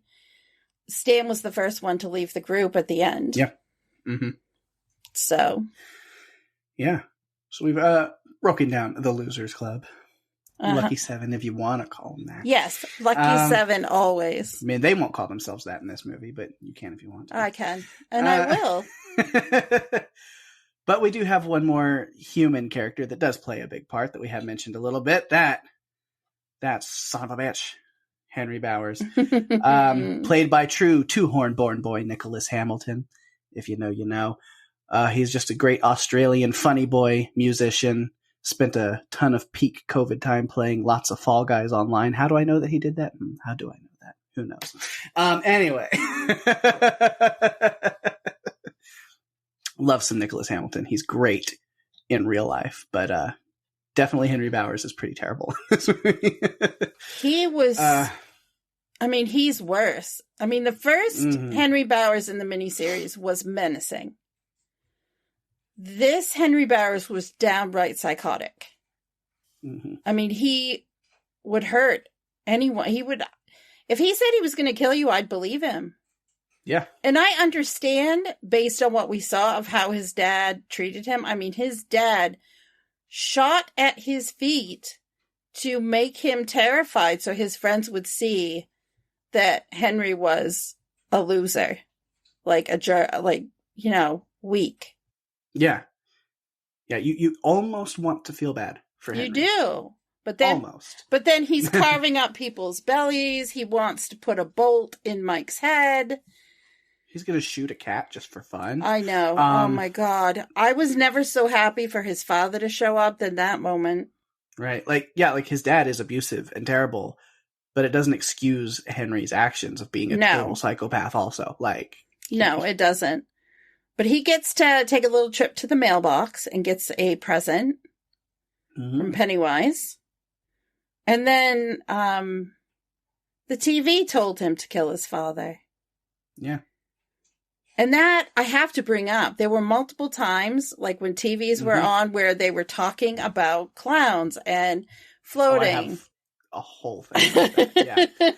Yeah. This kids TV show that's playing in all of the houses, and it's kind of but it'll switch back to sports or the news, so it's it is involved when this show is on. Yes. And it's unsettling if you're really paying attention to it. It starts small. Eddie's mom is watching it, and it's like very small. Where the host lady that's on there is just talking about there's water above us and below us, and then that's all you get. Mm-hmm. But then the next time is Beverly in her house, and I wrote down toilet and bathwater go down into the sewer. The sewer is a fun place to play with all your friends. Just follow the water into the drains and down into the sewers you go. When you're with your friends in the sewers, you can be silly as a clown. Yes. Yeah. And then, of course, Henry, when he goes inside with the knife to his dad, you hear the little kids on the show. I liked seeing the clown. I liked when the bubbles float. You did? Me too. I just love watching things float. We all float. That's right. And you will too, Henry. Make it a wonderful day. Kill him. I mean, just... Yeah. and he does it in such a way, like, he doesn't slice his father's throat. He just puts the blade closed up to his neck, and it shoots right in like a bolt gun would. Yeah. And his dad immediately wakes up, and it's a little bit late for that. I'm sure he hit a lot of things.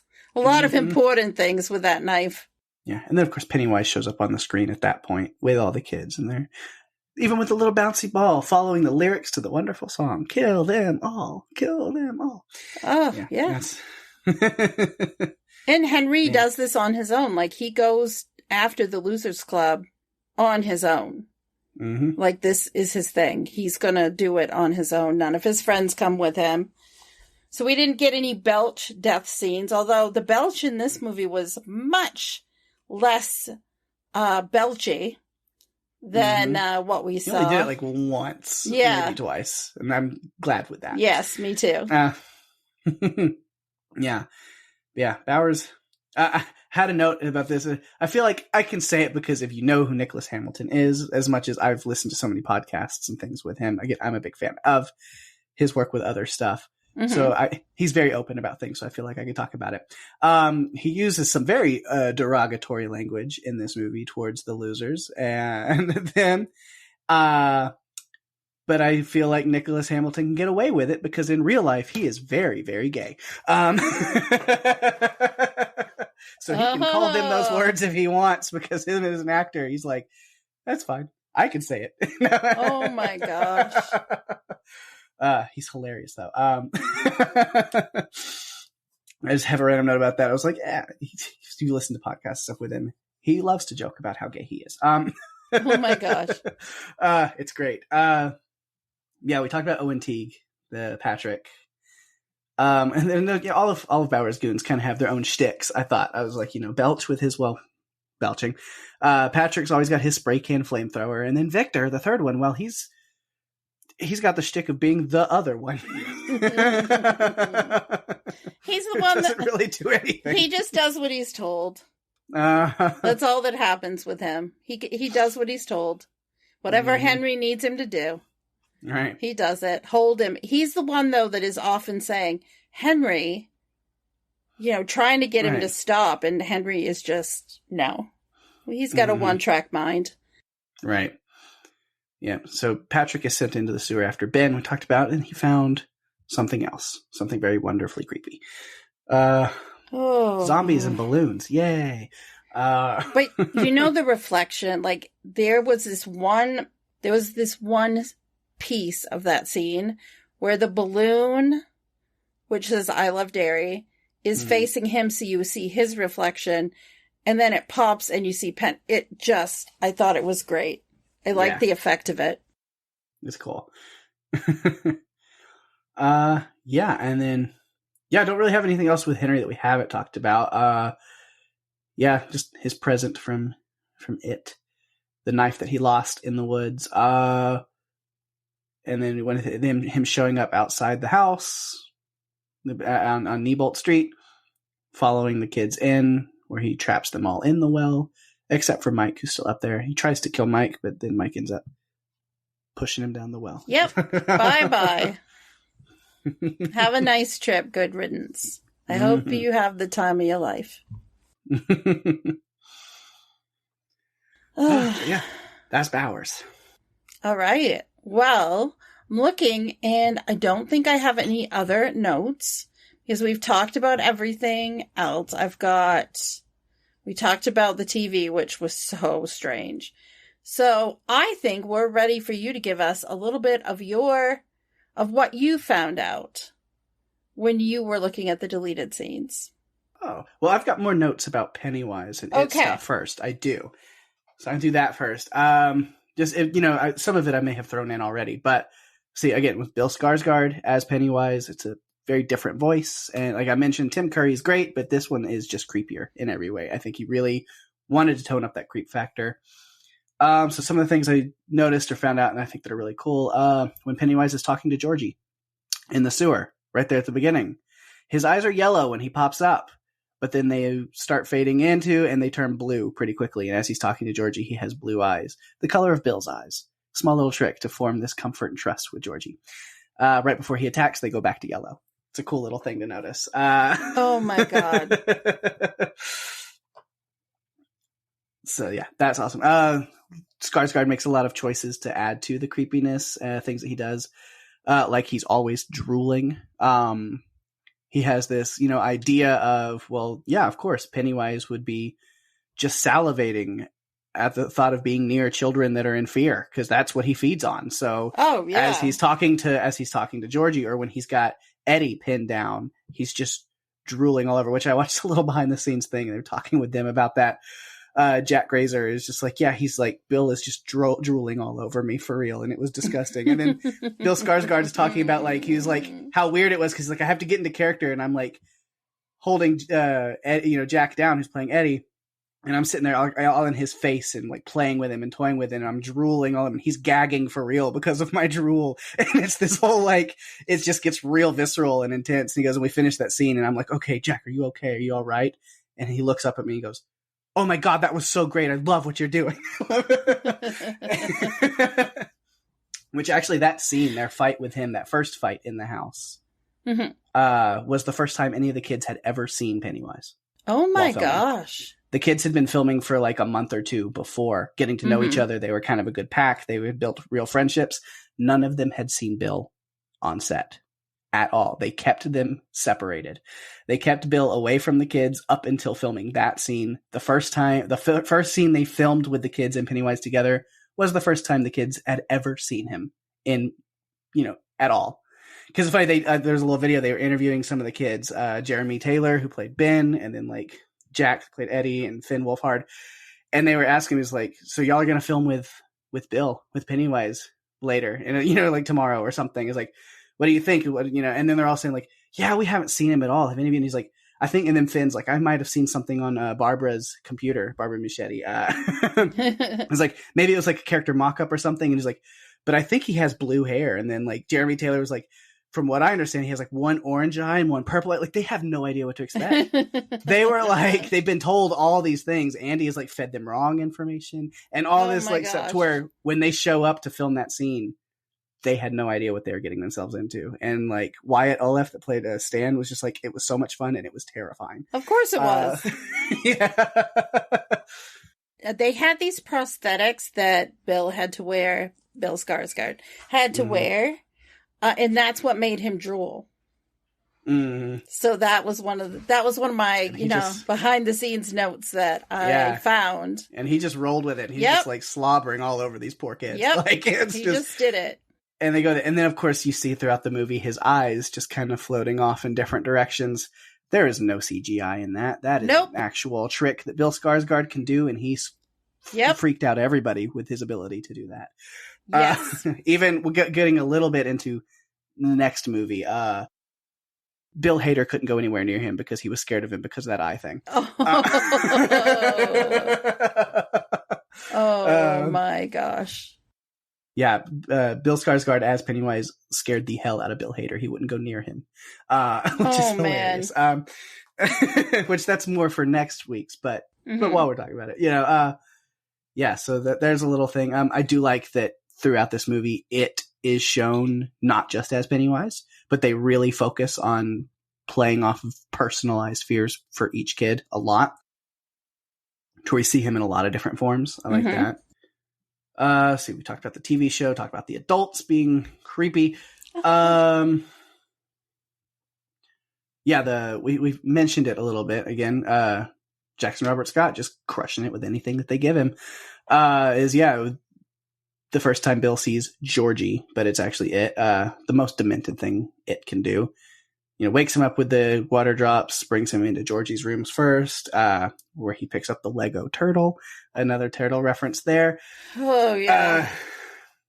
And then down to the basement with You'll Float Too, which is absolutely terrifying. And then the way you see it, where like Pennywise kind of rises up in the water behind Georgie with a hand kind of hidden. It's almost like he was a puppet because he's mouthing the words along with him, and he slams Georgie back down into the water. It was like, God, it was like maybe the most intense and scary part of this whole thing, and I loved it so much. It is great. Then of course, like the small scene when Bowers and his goons are messing with Mike, and Mike looks up and there's Pennywise just waving to Mike with a detached kid's arm that he was chewing on, because that tracks. And it turns out that arm belonged to Eddie, not our Eddie, but Eddie Corcoran, the newest missing kid. Oh, goodness. When they're talking in the park while the little festival thing is going on, and there's a clown on the stage when was it Finn Wolfhard, because that's who it is. Yeah. Richie looks back because they're asking, what is your fear? And he looks back to the stage and there's the clown on stage, and he goes, clowns. I could not find any specific confirmation, but I swear that looks like Bill Skarsgård. I swear it was Bill Skarsgård in different clown makeup. I couldn't find anything to confirm it, but I would believe it if it was. But then, yeah, the big scene in the house, where they go in, all of the great stuff with Pennywise there. Richie seeing his own missing posters really messes with his head. Oh my God, yeah. All those clowns. Then, yeah. Oh. Man, it keeps toying with the boys in the house, with Betty rips them. He's separating them, making Eddie fall through a table on the floor below. I mean, he snapped right through that thing so hard and so good, I could hear Jim Ross shouting about it from here.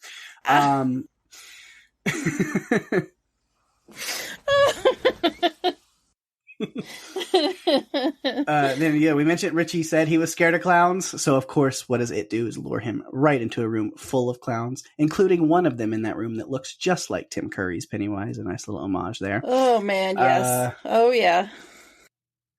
Richie, when you see a coffin with literally your name on it, don't approach it. No. I don't know what are you doing? Beep beep, Richie, come on. Back it up. Back it up. Yeah, the dead Eddie in the mattress. That had to be fun for Jack. Oh, yeah. But then Pennywise contorting out of the fridge, tormenting Eddie. Probably less fun for Jack. And then, 3 doors. Not scary at all. Scary. Very scary. Oh, the choices. But if Betty rips him ripped in half with her entrails hanging out is the not scary at all, I'd hate to see what's behind the other doors. Oh my God, yeah. That was too much. Mm-hmm. Too much. So we get Pennywise is about to eat Eddie, but then he senses, and again, it's like little subtle things you kind of pick up on. He senses that Bill is fighting fear and not believing in its power. So he stops, and then that allows Bill and Richie to get down there to that floor with him. And then long enough for the other kids to show up, and we see, it fears the kids together. Mm-hmm. That's why it's shutting doors. It has to separate them to have a chance. So as soon as they're back together, it retreats. Yeah, it's scared. Like, it is scared of them. But why would you take Beverly when you knew that it was going to bring everyone to you? I know. Like, he tries the whole, if you try, you die. He's threatening them, like, don't come after her. But they're all going to come after her. Of course they're going to go after her. Like, you took the one person that they all care about the most. Mm-hmm. Of course they're going to go. And then Stan separated from the group and has his nice little run-in with his musical lady friend. Tries to eat his face off? Yeah. They say that the boys walked in to see her sucking his face. Not in a fun way. No. Definitely and not. And then that leads to another one of my favorite visuals of this movie, where that painting lady creeps backwards around a corner and keeps the hand there on the corner of the wall and then disappears. And then Pennywise comes back with that hand not moving. So cool. It's so cool. Yeah. I love things like that. It's the little things. Yeah. It's the little details like that. Like, it's Pennywise, but then it's like, yeah, you're right. It is me. Yeah. It's just so cool. But yeah, so those are my Pennywise notes. I feel like I'm talking forever, but it's okay. I have a lot of notes, but you're about to get to talk a bunch with production stuff. So with all your behind the scenes. So with all my behind the scenes, not production notes, Pake. I know. I was conditioned for so long to think they were the other things. So I know, but you're the one who said we should change it around. It makes more sense for it to be this way. So we changed it. And now you're just going to have to adjust to it. Mm-hmm. I have. Okay, so this is what I have for behind the scenes. And I will warn you, there is a lot here. I'll take a break. You do those, and then I can hit deleted scenes. Yes, that sounds good. Okay, so It Chapter 1 was ongoing in development since 2009. The proposed film adaptation has gone through 2 major phases of planning. Initially with Cary Fukunaga from 2009 to 2015. And with Andy Muschietti, with Fukunaga remaining in some capacity due to prior screenplay contributions. So this has been going on for a while. The aerial shot of the town is actually Walton Street in Port Hope, Ontario, Canada. And here are some fun things that I learned when I was putting this together. It's about Pennywise. So Pennywise has only 4 minutes of dialogue in the entire film. Seems brief, but his appearance makes up for a lot, right? Uh-huh. Bill Skarsgård was the 4th actor offered the role of Pennywise. Tim Curry was offered the chance to reprise the role during the early development, but he turned it down. Ben Mendelsohn was also offered the role, and he was interested, but he turned it down because the studio and Mendelsohn could not come to an agreement on his salary. Will Poulter was then offered the role and accepted, but then there were scheduling conflicts that forced him to drop out, and that pushed things further in production. It was a delay of about a year.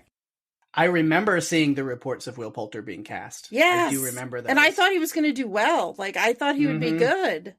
So Hugo Weaving and Bill Skarsgård were the 2 finalists for the role after Poulter left the project. Skarsgård eventually got the role, reportedly due to his ability to play a more fun and childlike Pennywise, in addition to a creepy Pennywise, while Weaving reportedly fell short in playfulness and could only play creepy. The Matrix, anyone. It took 3 hours every day for Skarsgård to get into the prosthetics, makeup, and costume. Muschietti liked that the teeth prosthetics that Skarsgård wore made him drool because he thought it added to the ravenous nature of Pennywise. We talked about this a little bit. Although Skarsgård was on set for most of the production, most of the scenes were filmed after more than half of the shooting for the film was complete. He spent time with Muschietti, though, perfecting his portrayal of Pennywise. Mm-hmm. Yeah, they let all the kids do all of their stuff that they could do without him first, so that, his first interaction with them would be epic. Well worth it. Yep. So Skarsgård actually was able to smile in such a strange way that it intrigued the director, and it's now Pennywise's iconic smile. Skarsgård had originally developed the smile when he was a child and was trying to scare his brothers.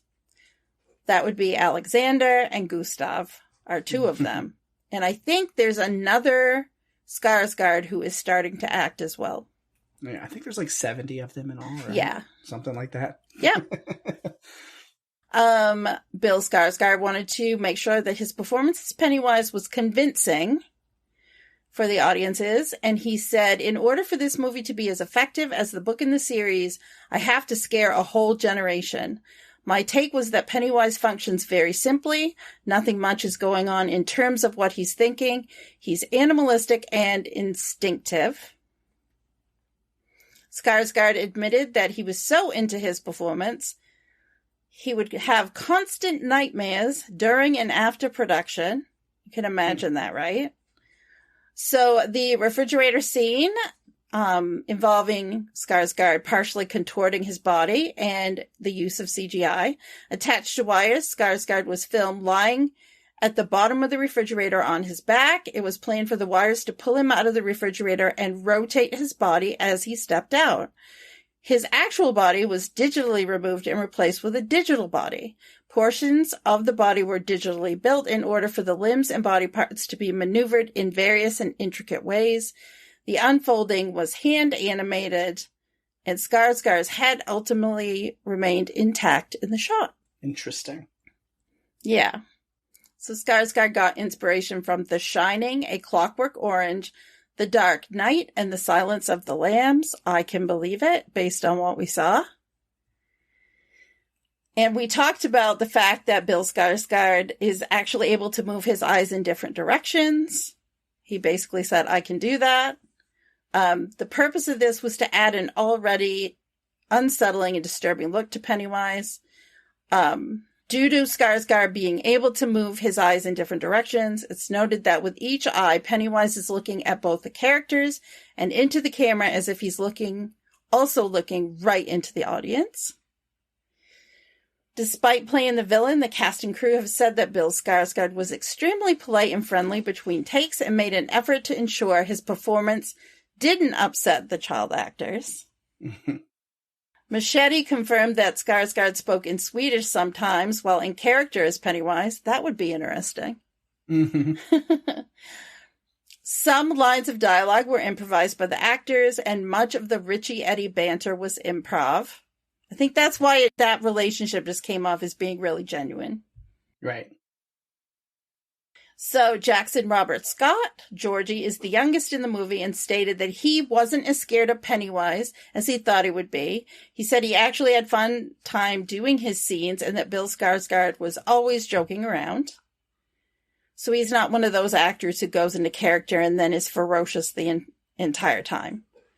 He got very into character when it was rolling, and then as soon as the camera stopped rolling, he stopped. From what I understand from the little stuff that I watched, he was very friendly with the kids and made sure that we're good? Okay. So both Wyatt Olaf and Jack Dylan Grazer auditioned originally for the role of Bill, yet they ended up getting the roles of Stanley Uris and Eddie Kaspbrak. And Jaden Martell originally auditioned for the role of Eddie Kaspbrak, yet he ended up with the role of Bill Denbrough. I think that it was cast so wonderfully the way it is. Yeah. I'm glad that they did what they did. This movie was shipped to cinemas under the code name Pound Foolish. The literal opposite to Pennywise. I thought that you in particular would find that funny. Yes. When the film was released in Germany and on the heels of the bizarre controversy in Russia concerning the Ronald McDonald / Pennywise complaint, Burger King Deutschland took it upon themselves to tease their rival McDonald's by giving an impromptu message at the end of the film that reads, "The moral is never trust a clown," which is accompanied by the Burger King logo. So the cast of the Losers Club were asked whom they wanted to play their adult counterparts. Finn Wolfhard said Bill Hader should play Richie. Sophia Lillis said Jessica Chastain should play Beverly Marsh. Chosen Jacobs said Chadwick Boseman should play Mike. Jack Dylan Grazer said Jake Gyllenhaal should play Eddie. Wyatt Olaf said Joseph Gordon-Levitt should play Stanley. Jeremy Ray Taylor said that Chris Pratt should play Ben. And Jaden Martell said that Christian Bale should play Bill. Well, Finn Wolfhard and Sophia Lillis got their wish because Richie Tozier in It Chapter 2 is played by Bill Hader, and Jessica Chastain plays Beverly Marsh. The Duffer Brothers originally wanted to direct the movie, but they were overlooked because they were not established enough. Instead, they went on to create the wonderful thing we know as Stranger Things, which co-stars Finn Wolfhard and pays homage to Stephen King. They also worked with Alexander Skarsgård, brother of Bill Skarsgård, on their debut feature film, Hidden. Due to the massive success of the film, I mentioned this earlier, so I'm going to take it out. Okay, and after seeing the film, so finally, After seeing the film for the first time, Stephen King, the author of the novel on which the film is based, stated, "I wasn't prepared for how good it really was." That's awesome. Always good to get a seal of approval from the king. Yes, the king. So, Peg, why don't you give us some of your deleted scenes information? All right. I won't just give you some. I'll give you all. All right. That sounds good. All right. So I did talk about the gag opening scene. Mm-hmm. Pennywise says, "Take it, Georgie." And then he grabs the boat and then walks away. Thanks, bye. But yeah, there's some really quick ones. But there is an extended scene of Stanley and his father where he's trying to do his Torah reading and his dad comes in. And not just the whole, clearly you haven't been studying, but it goes even further. His dad's like, "Do you want to embarrass me, your mother, your entire synagogue? You want to be like," and he's just like really, and you can see like Stanley like start crying and being like, "No, I don't." And that's when he's "Take it back to my office." Like it was a little extra, his dad really laying into him and showing that it's not good. Just sadder.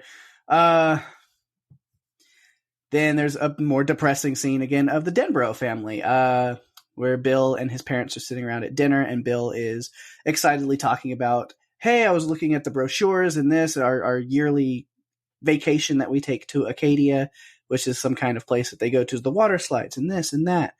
And he's talking about like, "So are we going to do that again this summer? And, we can take our vacation." And his mom's over there washing dishes, and she just slams the dishes down and walks off, leaving the water running. Oh my God. And so that's when his dad gets up and goes, "That was your brother's favorite place. So we're not doing like," and it basically just again, like he goes, "That was your brother's favorite place. So that's just, it's too hard for us," and just walks off, leaving him sitting alone. And he says to himself, "Oh, it's my favorite too."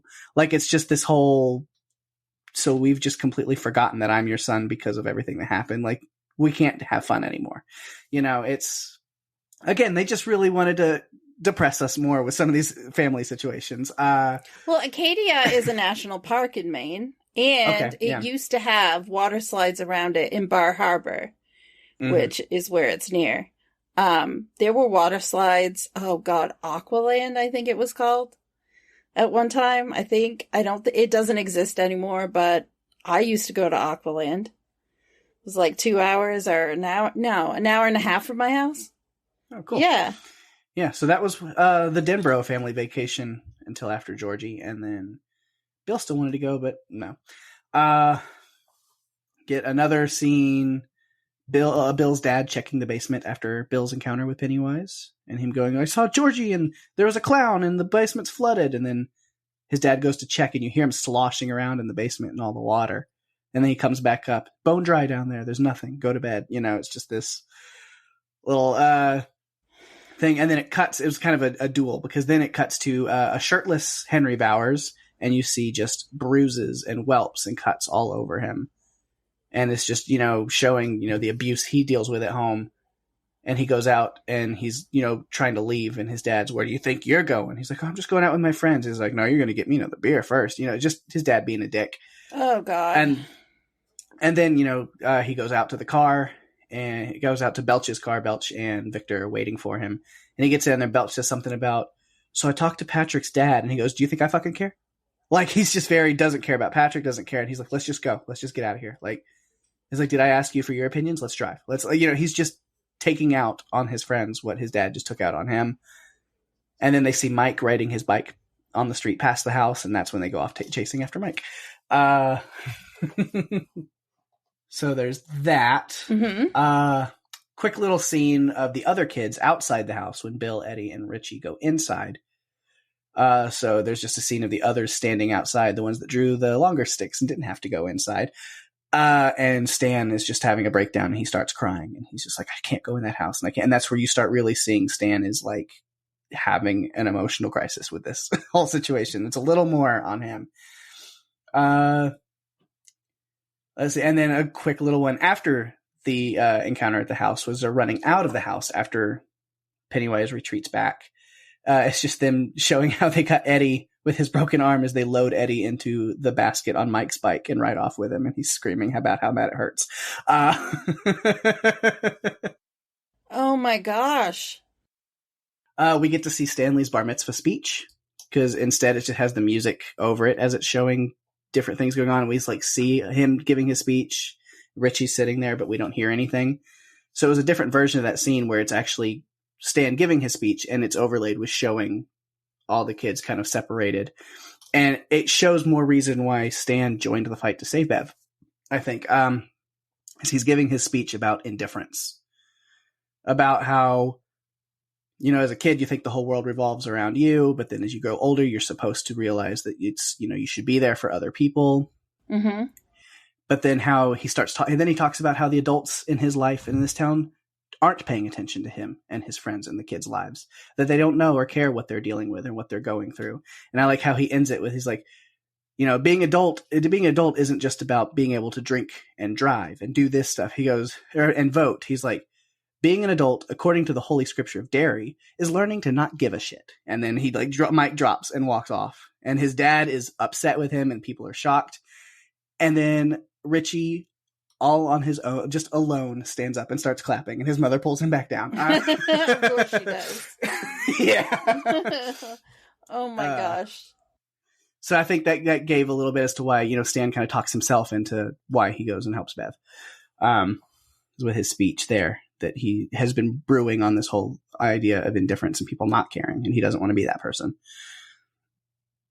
Extended Eddie going to get his meds refilled. It's not much. It's just Greta signs his cast, and you actually see her write loser. It shows loser on there, and then she takes the gum out of her mouth and sticks it to the cast as well, just for an extra little bit of insult. Why people have to be so cruel, I just don't know. When the kids go inside the house to go down into the sewers for the last time, because we saw a quick little shot of Henry, was like, we see the car sitting there, he's sitting outside, that we actually go to the car and his face is all covered in blood, and he's sitting there going like, lambs to the slaughter, huh? And he's sitting there, and then it kind of pans out and you see that Victor and Belch are in the car with him, except they're both dead and their throats are slit. So Henry has killed his friends and stole their car, and they're dead in the car with him as he's waiting to go inside after them. Oh my gosh. Like we didn't get that. Exactly. Why wouldn't you show us that so we could see that's what happened? Right. Wow. A quick little one. The kids find Georgie's walkie-talkie in the sewers. Not much to it. And then there's an alternate ending that isn't super big. Like, it's not a big difference in ending. It's actually kind of an extended ending. You know, Bev and Bill kiss, say their goodbyes, and then that's where the movie ends. But in this one, after that, there's another little scene. Bill and his parents are loading up the car, and they're taking off to go on vacation. And his mom is saying something like, it's not Acadia, but, you know, maybe we can make some new memories just with us, you know? And so it seems hopeful at the end. And then we follow the car driving off, and they drive past the storm drain. And then the camera stops following the car and focuses in on the storm drain and centers in on it. It stares for a while, and then it starts raining, and then it goes to black. So that a little more of an ominous ending versus kind of a hopeful one. Which I thought was interesting. I'm wondering why they didn't go with that one, though. Yeah. Thinking that they might get, you know, we're probably going to get a second movie. Mm-hmm. Why wouldn't you? Right. I don't know, maybe they just went instead with like the happier ending, and then to bring in the chapter 1 thing that then lets you know the next part is coming. But, yeah. Wow. But yeah, so those were the deleted scenes. Some of them were like really small, and some of them I'm like, why did you take that out? That like adds so much context to this or that. Wow. I don't understand. I think some of them, the whole scene of Stan giving his speech, I think would have been very impactful. Yeah. Because we don't see that from him. He just sometimes seems really passive, like not engaged. Mm-hmm. So I feel like this. So to see him kind of impassioned, is good. I would have liked to have seen that. Andy Muschietti, you should have left it in. And that's why the Blu-rays with the stuff is good, because I realized after watching this, I don't own the Blu-ray of Chapter 2 or Chapter 2. And so I ordered it on Amazon Prime, so I will have it by the time we need to watch it and record for next week. So I can probably watch some more deleted scene stuff because I'm curious now. All right. That sounds good. I look forward to hearing what you have to say. I'm going to have to go and cull another long list of things that were behind the scenes from the second movie. And man, it's really hard because there's so much information out there. Yeah, it's a lot. Muschietti crams a lot into this. Yes, he does. Sure. Yeah, definitely. Oh my goodness. What is... Oh. Might have to check that out and see if we got any extra feedback. Well, we've already gone long, but what's more? We got feedback. We got more. Yeah. Let's see. All right, we do have some feedback this week on It Chapter 1. Some really good feedback. Not that it's not good every week, but this week particularly very good. It is. I'm wondering if our listeners like when we do Stephen King. Yeah, we might have to keep that up a little more often, right? Yeah. There's plenty to choose from. Oh, yeah. Yeah, I'm thinking of a few right off the top of my head, so you can definitely do some more. Like I said, we're going to start with Children of the Corn 12. Oh my God. Whatever. There are so many. Okay. Oh, goodness. Anyway, so this first one comes from Tony, who says, the cast in both 1 and 2 is incredible. Now, I still think it suffers some of the same weaknesses as the miniseries, like being more silly than scary, but some things they nailed. Bill Skarsgård is terrifying as Pennywise. The Georgie scene, the library scene with Ben, and the garage scene all work. I think part of my problem is that I adored the book. I had the same problem with The Stand, Pet Sematary, The Shining, and so many more of King's works. Book was just better, but I did think that this was a much approved version. All right. Yeah. There are things I appreciate about both. In a perfect world, we could marry the two in some way. But, yeah, I guess I'm just going to leave it there. Alma Contreras says, hey, Georgie is played by the kid who played Bodhi on Lock and Key. Yes, he is. Yes. Right off the top, that Georgie Pennywise scene is totally scarier than the original. Honestly, I have enjoyed both versions a lot, and I try not to compare them too much. That's probably a good idea. Yeah, I think we didn't really do too much comparison in this episode. We'll talk about this one a little bit here and there, but not too much.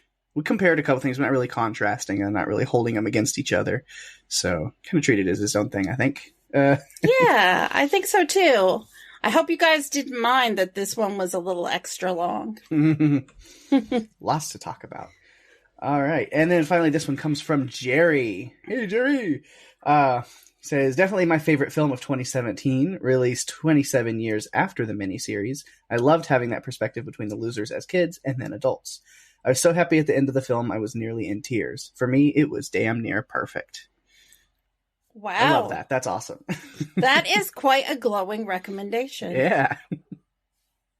Well, if you'd like to submit some feedback like Tony, Alma, and Jerry, you can do so by going to our Facebook page at facebook.com/runforyourlivespodcast. You can email us at runforyourlivespodcast@gmail.com. Tweet at us at RFYL Podcast. DM us on Instagram at Run For Your Lives Podcast. And if you're enjoying the show, tell your friends. We are available on Spotify, Apple Podcasts, Stitcher, pretty much all the other podcast players, including YouTube. Go to runforyourlivespodcast.com for all the links you'll ever need and give us a review on Apple Podcasts, as that's the best way to share the love and get us out there even more. We really appreciate it. Absolutely, we do. And of course, talking about sharing the love, got to give some shout outs to things going on in the podcast universe around us. First off, giving all the love to me, my own podcast. My other podcast, Strange Indeed, with Rima. We are covering Mike Flanagan's The Midnight Club over on Netflix right now, and God, I am just loving it. We so good, right? Just dropped episode 2 this week, so that's out. You can go check that out. Very interesting. Kind of heavy a little bit in some of the conversation, but definitely really good, and we have fun with it anyway. I've already watched episode 3. You have to wait a whole other week for that one to come out, but oh my God, am I ready to talk about it. It's so hard with week-to-week shows because you wish you could just binge it and record. Like one day you watch the episode, the next day record. Watch the episode, record, just so that you can talk about it because you get so into it. Mm-hmm. Yeah, but that show's been really, really good so far. I want to, pitch it. If you're not watching it, anybody listening, go check it out. I'm not really going to tell you what it's about because I don't want to spoil anything. Just go. We'll watch it. It's great. It's Mike Flanagan. You can't go wrong with Flanagan. No, you cannot. And then, of course, got to give all the stuff going over on House Podcastica and the Podcastica Network.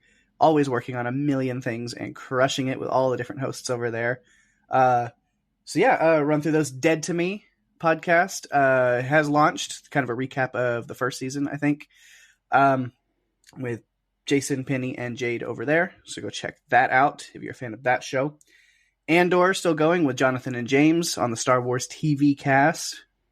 So go check out that. Star Wars, gotta love it. Cast of the Rings, Anwin and Penny talking about the Amazon Prime Rings of Power, which is wrapping up, I think, the final episode this week. So yeah. Definitely, if you've been watching that show, go check out their coverage over there. And then Dragon Cast, Rima and Kristen, breaking down probably my favorite show that's currently airing right now, The House of the Dragon. And it's just been so good. They're going so in-depth with Rennie over on Book Talk and things too. So just so much going on. So go check that out as well. And they've only got one episode left next week. So it's coming down to a close, and that makes me sad because we probably won't get season 2 for like another 2 years. And I don't want that. Me either. It feels like it has just gone so fast. Mm-hmm. Man, good TV goes by so quickly. It does. All right. And then the Sandman cast, Mark and Jamie covering Netflix's The Sandman, still breaking that down one episode at a time, getting through that one. Yeah, I think they're just about done. Mm-hmm. And then, of course, The Handmaid's Tale, which only has a couple episodes itself. So it's, again, going by so fast. But you have been covering that over there with Jason and Wendy. That's been going pretty well, huh? It has. It's been fun to talk about such a disturbing show, if you can imagine that's possible. But Jason, Wendy, and I have really great conversations. And this week we dropped the episode for number 7. And we're already recording number 8. I mean, there's just a couple episodes left. It's going to be over. Mm-hmm. Yeah, make sure if you're watching Handmaid's Tale, go check that out, their coverage. It's very well done. And then the Walking Dead cast, of course, still going through The Walking Dead final season, C block, if we want to call it those or whatever. The third trimester of The Walking Dead final season. And I've really been enjoying this final season. I still Me too. have no idea where they're going to go to wrap this thing up. I do have some ideas as a comic reader, but then they've done things already in these last 8 episodes that have just thrown everything that happened in the comics into the blender. So who knows? Agreed. I don't know what they're doing, and I can't believe it, but it's going so fast too. Yeah, it really I feel like is. We're going to be at the finale party. Yeah, I feel like I'm going to bed soon tonight, and I'm going to wake up in San Francisco watching the final episode with everybody. It's coming. It just is. Good TV goes way too fast. Yes. And then over on the Watched It in the 80s podcast, they're here. Damien and Jerry are here, and they're covering Poltergeist. So, yeah. Yeah, I'm looking forward to listening to that one because I watched it as a teenager, and it scared the shit out of me. It just, there were things that happened in it. It's been a long time since I've watched that movie, but still, you say it, and I'm just picturing the globby goopiness up in the ceiling, and I'm like, nope, don't want it. Not the clown? Everyone pictures the clown. Yeah. I'm not as bothered by clowns, but as we're covering it. Well, obviously, because we're covering it, but... Yeah. Yeah, there are things about that movie, maybe we'll cover it, maybe Zelda we Rubinstein. Won't. She was great in it. Yes. Oh my gosh. And little Heather O'Rourke as Carol Ann. Oh my God. Wow. Yeah, so great one. Classic for them to be covering. Go check that out for sure. And then, of course, TV podcast industry is working so hard, also wrapping up their coverage of She-Hulk and Rings of Power. And then they are covering Pennyworth also right now. So if you're a fan of that, go check that out. And yeah, that's it. What's going on in the podcast universe around us. But before we wrap, if you listened last week and listened to our feedback, you do know that we are watching Let the Right One In over on Showtime. And so we're going to give quick thoughts on that. So if you are watching or you're interested, don't care about spoilers, listen to this little segment. We're going to try to go pretty quick. I literally watched the whole episode and then just off the top of my head took 3 quick little notes. I'm going to stick to just those. Make it kind of quick, just some thoughts. And then, yeah, so if you are listening or if you're watching that show, want to listen to that, check that out. If you plan on watching it, don't want to be spoiled or just don't care, go ahead and skip ahead. Just a little bit. We'll wrap things up in a second. But yeah, what'd you think of this episode, episode 2? I really love this show already because it has elements of the original movies, but it's in a whole new, updated, modern way, and I enjoy it. It was kind of interesting because partway through the episode, I realized that I had seen the guy that plays restaurant owner before, but I couldn't place him. Oh, yeah? He's Virgil from The Walking Dead. Really? Yeah. Wow. Yeah. Okay. Yeah, I didn't even recognize him either. There's 2 Walking Dead universe alum in this show. So that'd be the first one I guess I'll talk about because I just had these little points. Is Nick Stahl, also who plays Matthew in the show. I like him a lot, but the last time I saw him was Fear the Walking Dead, right before it got utterly unwatchable. So yes. I still have some sort of stress from that. It brings back those stress feelings. So yeah, no. Yeah, but he's doing a great job in here. His character Matthew, I don't trust him. He's very shady. He's helping the doctor, but then also he's definitely involved in this whole drug situation, and this drug is somehow using the vampire virus in some way. So he's up to some side business, and and then speaking of Zeke, which is the restaurant owner, played by the actor who played Virgil, I guess I did not realize that. Yeah. Now with Mark driving his car, Matthew's going to get Zeke all caught up in this, possibly. That's not going to go well. Zeke doesn't want anything to do with any of this stuff. I know.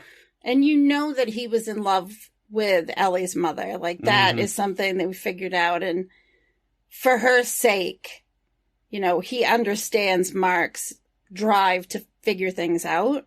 Yeah. But he also doesn't want anything to do with any of it. Mm-hmm. He's just no. One thing I took from it, too, is the bodies are being attacked by hand.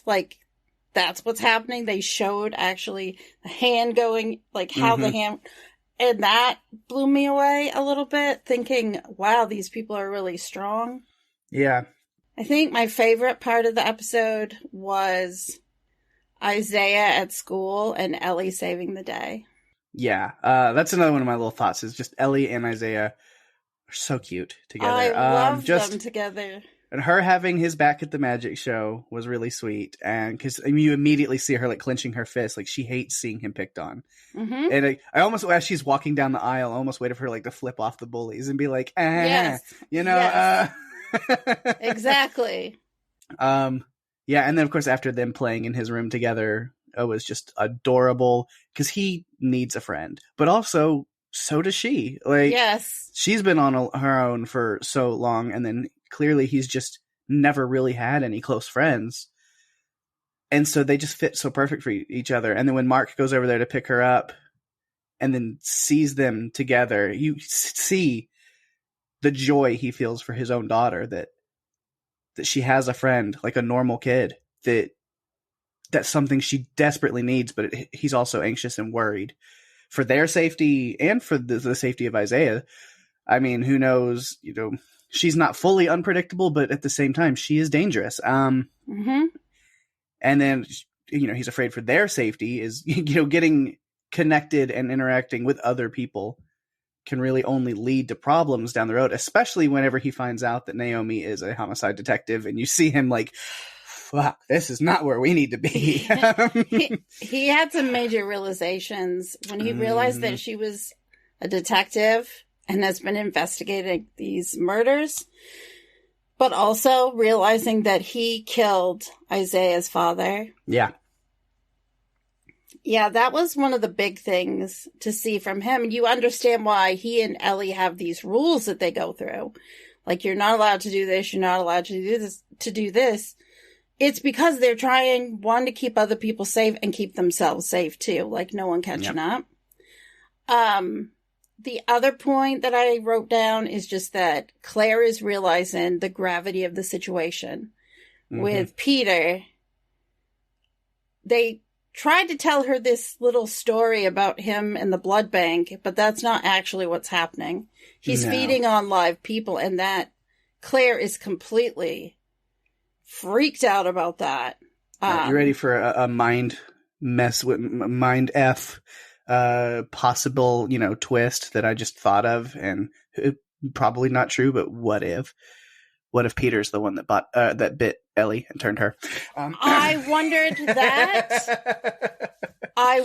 that. Mm-hmm. Or vice versa. Because there's definitely a connection between the two families. Yeah, there is for sure. I think the last thing I want to bring up is we got that lovely scene with Ellie and her mom. Mm-hmm. And her mom talks about, well, we need to find the host and we need to find the cure. So her mom was involved in this process of trying to find the cure for Ellie. Yeah.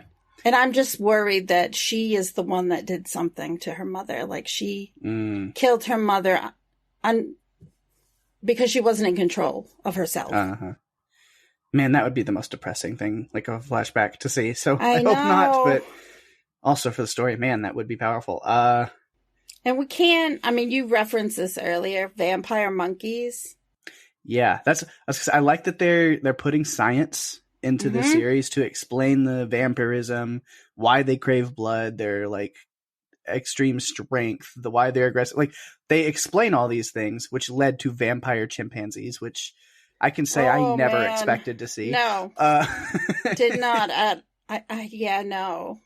And Claire actually used the word vampire in the episode. Like, she used it. Yeah, it's like, oh man,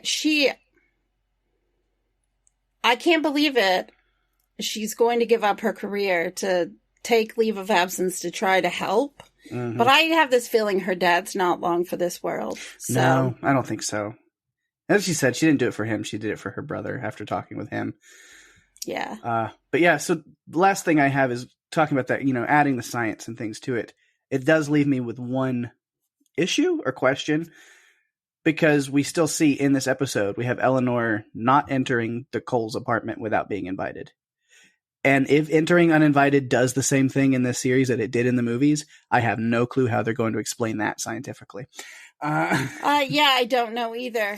I don't know how that biologically makes sense. No, it doesn't. I don't think that, I definitely don't think that it does. Did you notice that there are in some instances, they flip the camera upside down? Yeah. I've just noticed that that's been an ongoing thing. Mm-hmm. Like in the first two episodes, and there's doesn't seem to be a rhyme or reason to it yet, but they're doing it at different times in the episode, so. Yeah. Interested to see, yeah. I'm really enjoying it. I wish we had time to do like a full podcast on it, but I'm happy that we get to do this little bit. Yeah. It's fun just to kind of, quickly kind of talk about some of our top thoughts and things we enjoyed in the episode, and what just leave us ready for the next episode. And hopefully, if those who are not watching but stick around and listen to this, if you're not worried about being spoiled on the little plot things, hopefully it intrigues you enough to go check it out, because it's been really good. It's 2 episodes in, but it's been good.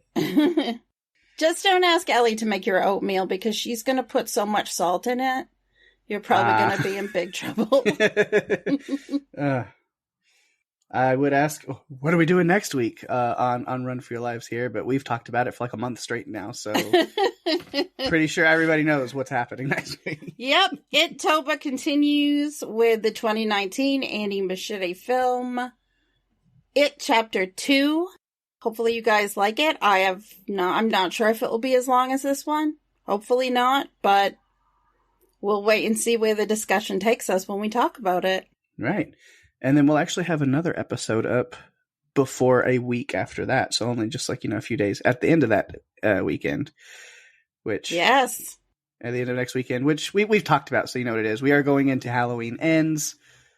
I haven't watched it yet, but man, these reviews and all these things going on. I'm like, I'm going ahead and prepping myself for being like, this is going to be a terrible movie, but it's going to be a fun podcast. Yes. Because even though Halloween Kills was not our favorite, we had a lot of fun with it. There were a lot of things that were humorous. Yeah. So, yeah. Totally excited to break that one down. But with that, we've reached the end of our podcast. Thanks, everyone, for listening. I'm Daphne. And I'm Pake. And if you have to run, you better run for your lives. Bye-bye.